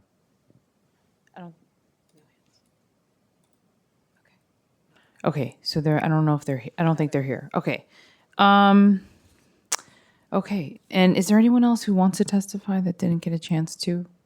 Just want to make sure we're covering everyone. Okay. So thank you to everyone who has testified. And if there's anyone present in the room or Zoom that hasn't had the opportunity to testify, please raise your hand. And if there is no one else, I would like to note that written testimony, which will be reviewed in full by committee staff, may be submitted to the record up to 72 hours after the close of this hearing by emailing it to testimony@council.nyc.gov. Thank you. And with that, we are finished. Thank you, everyone.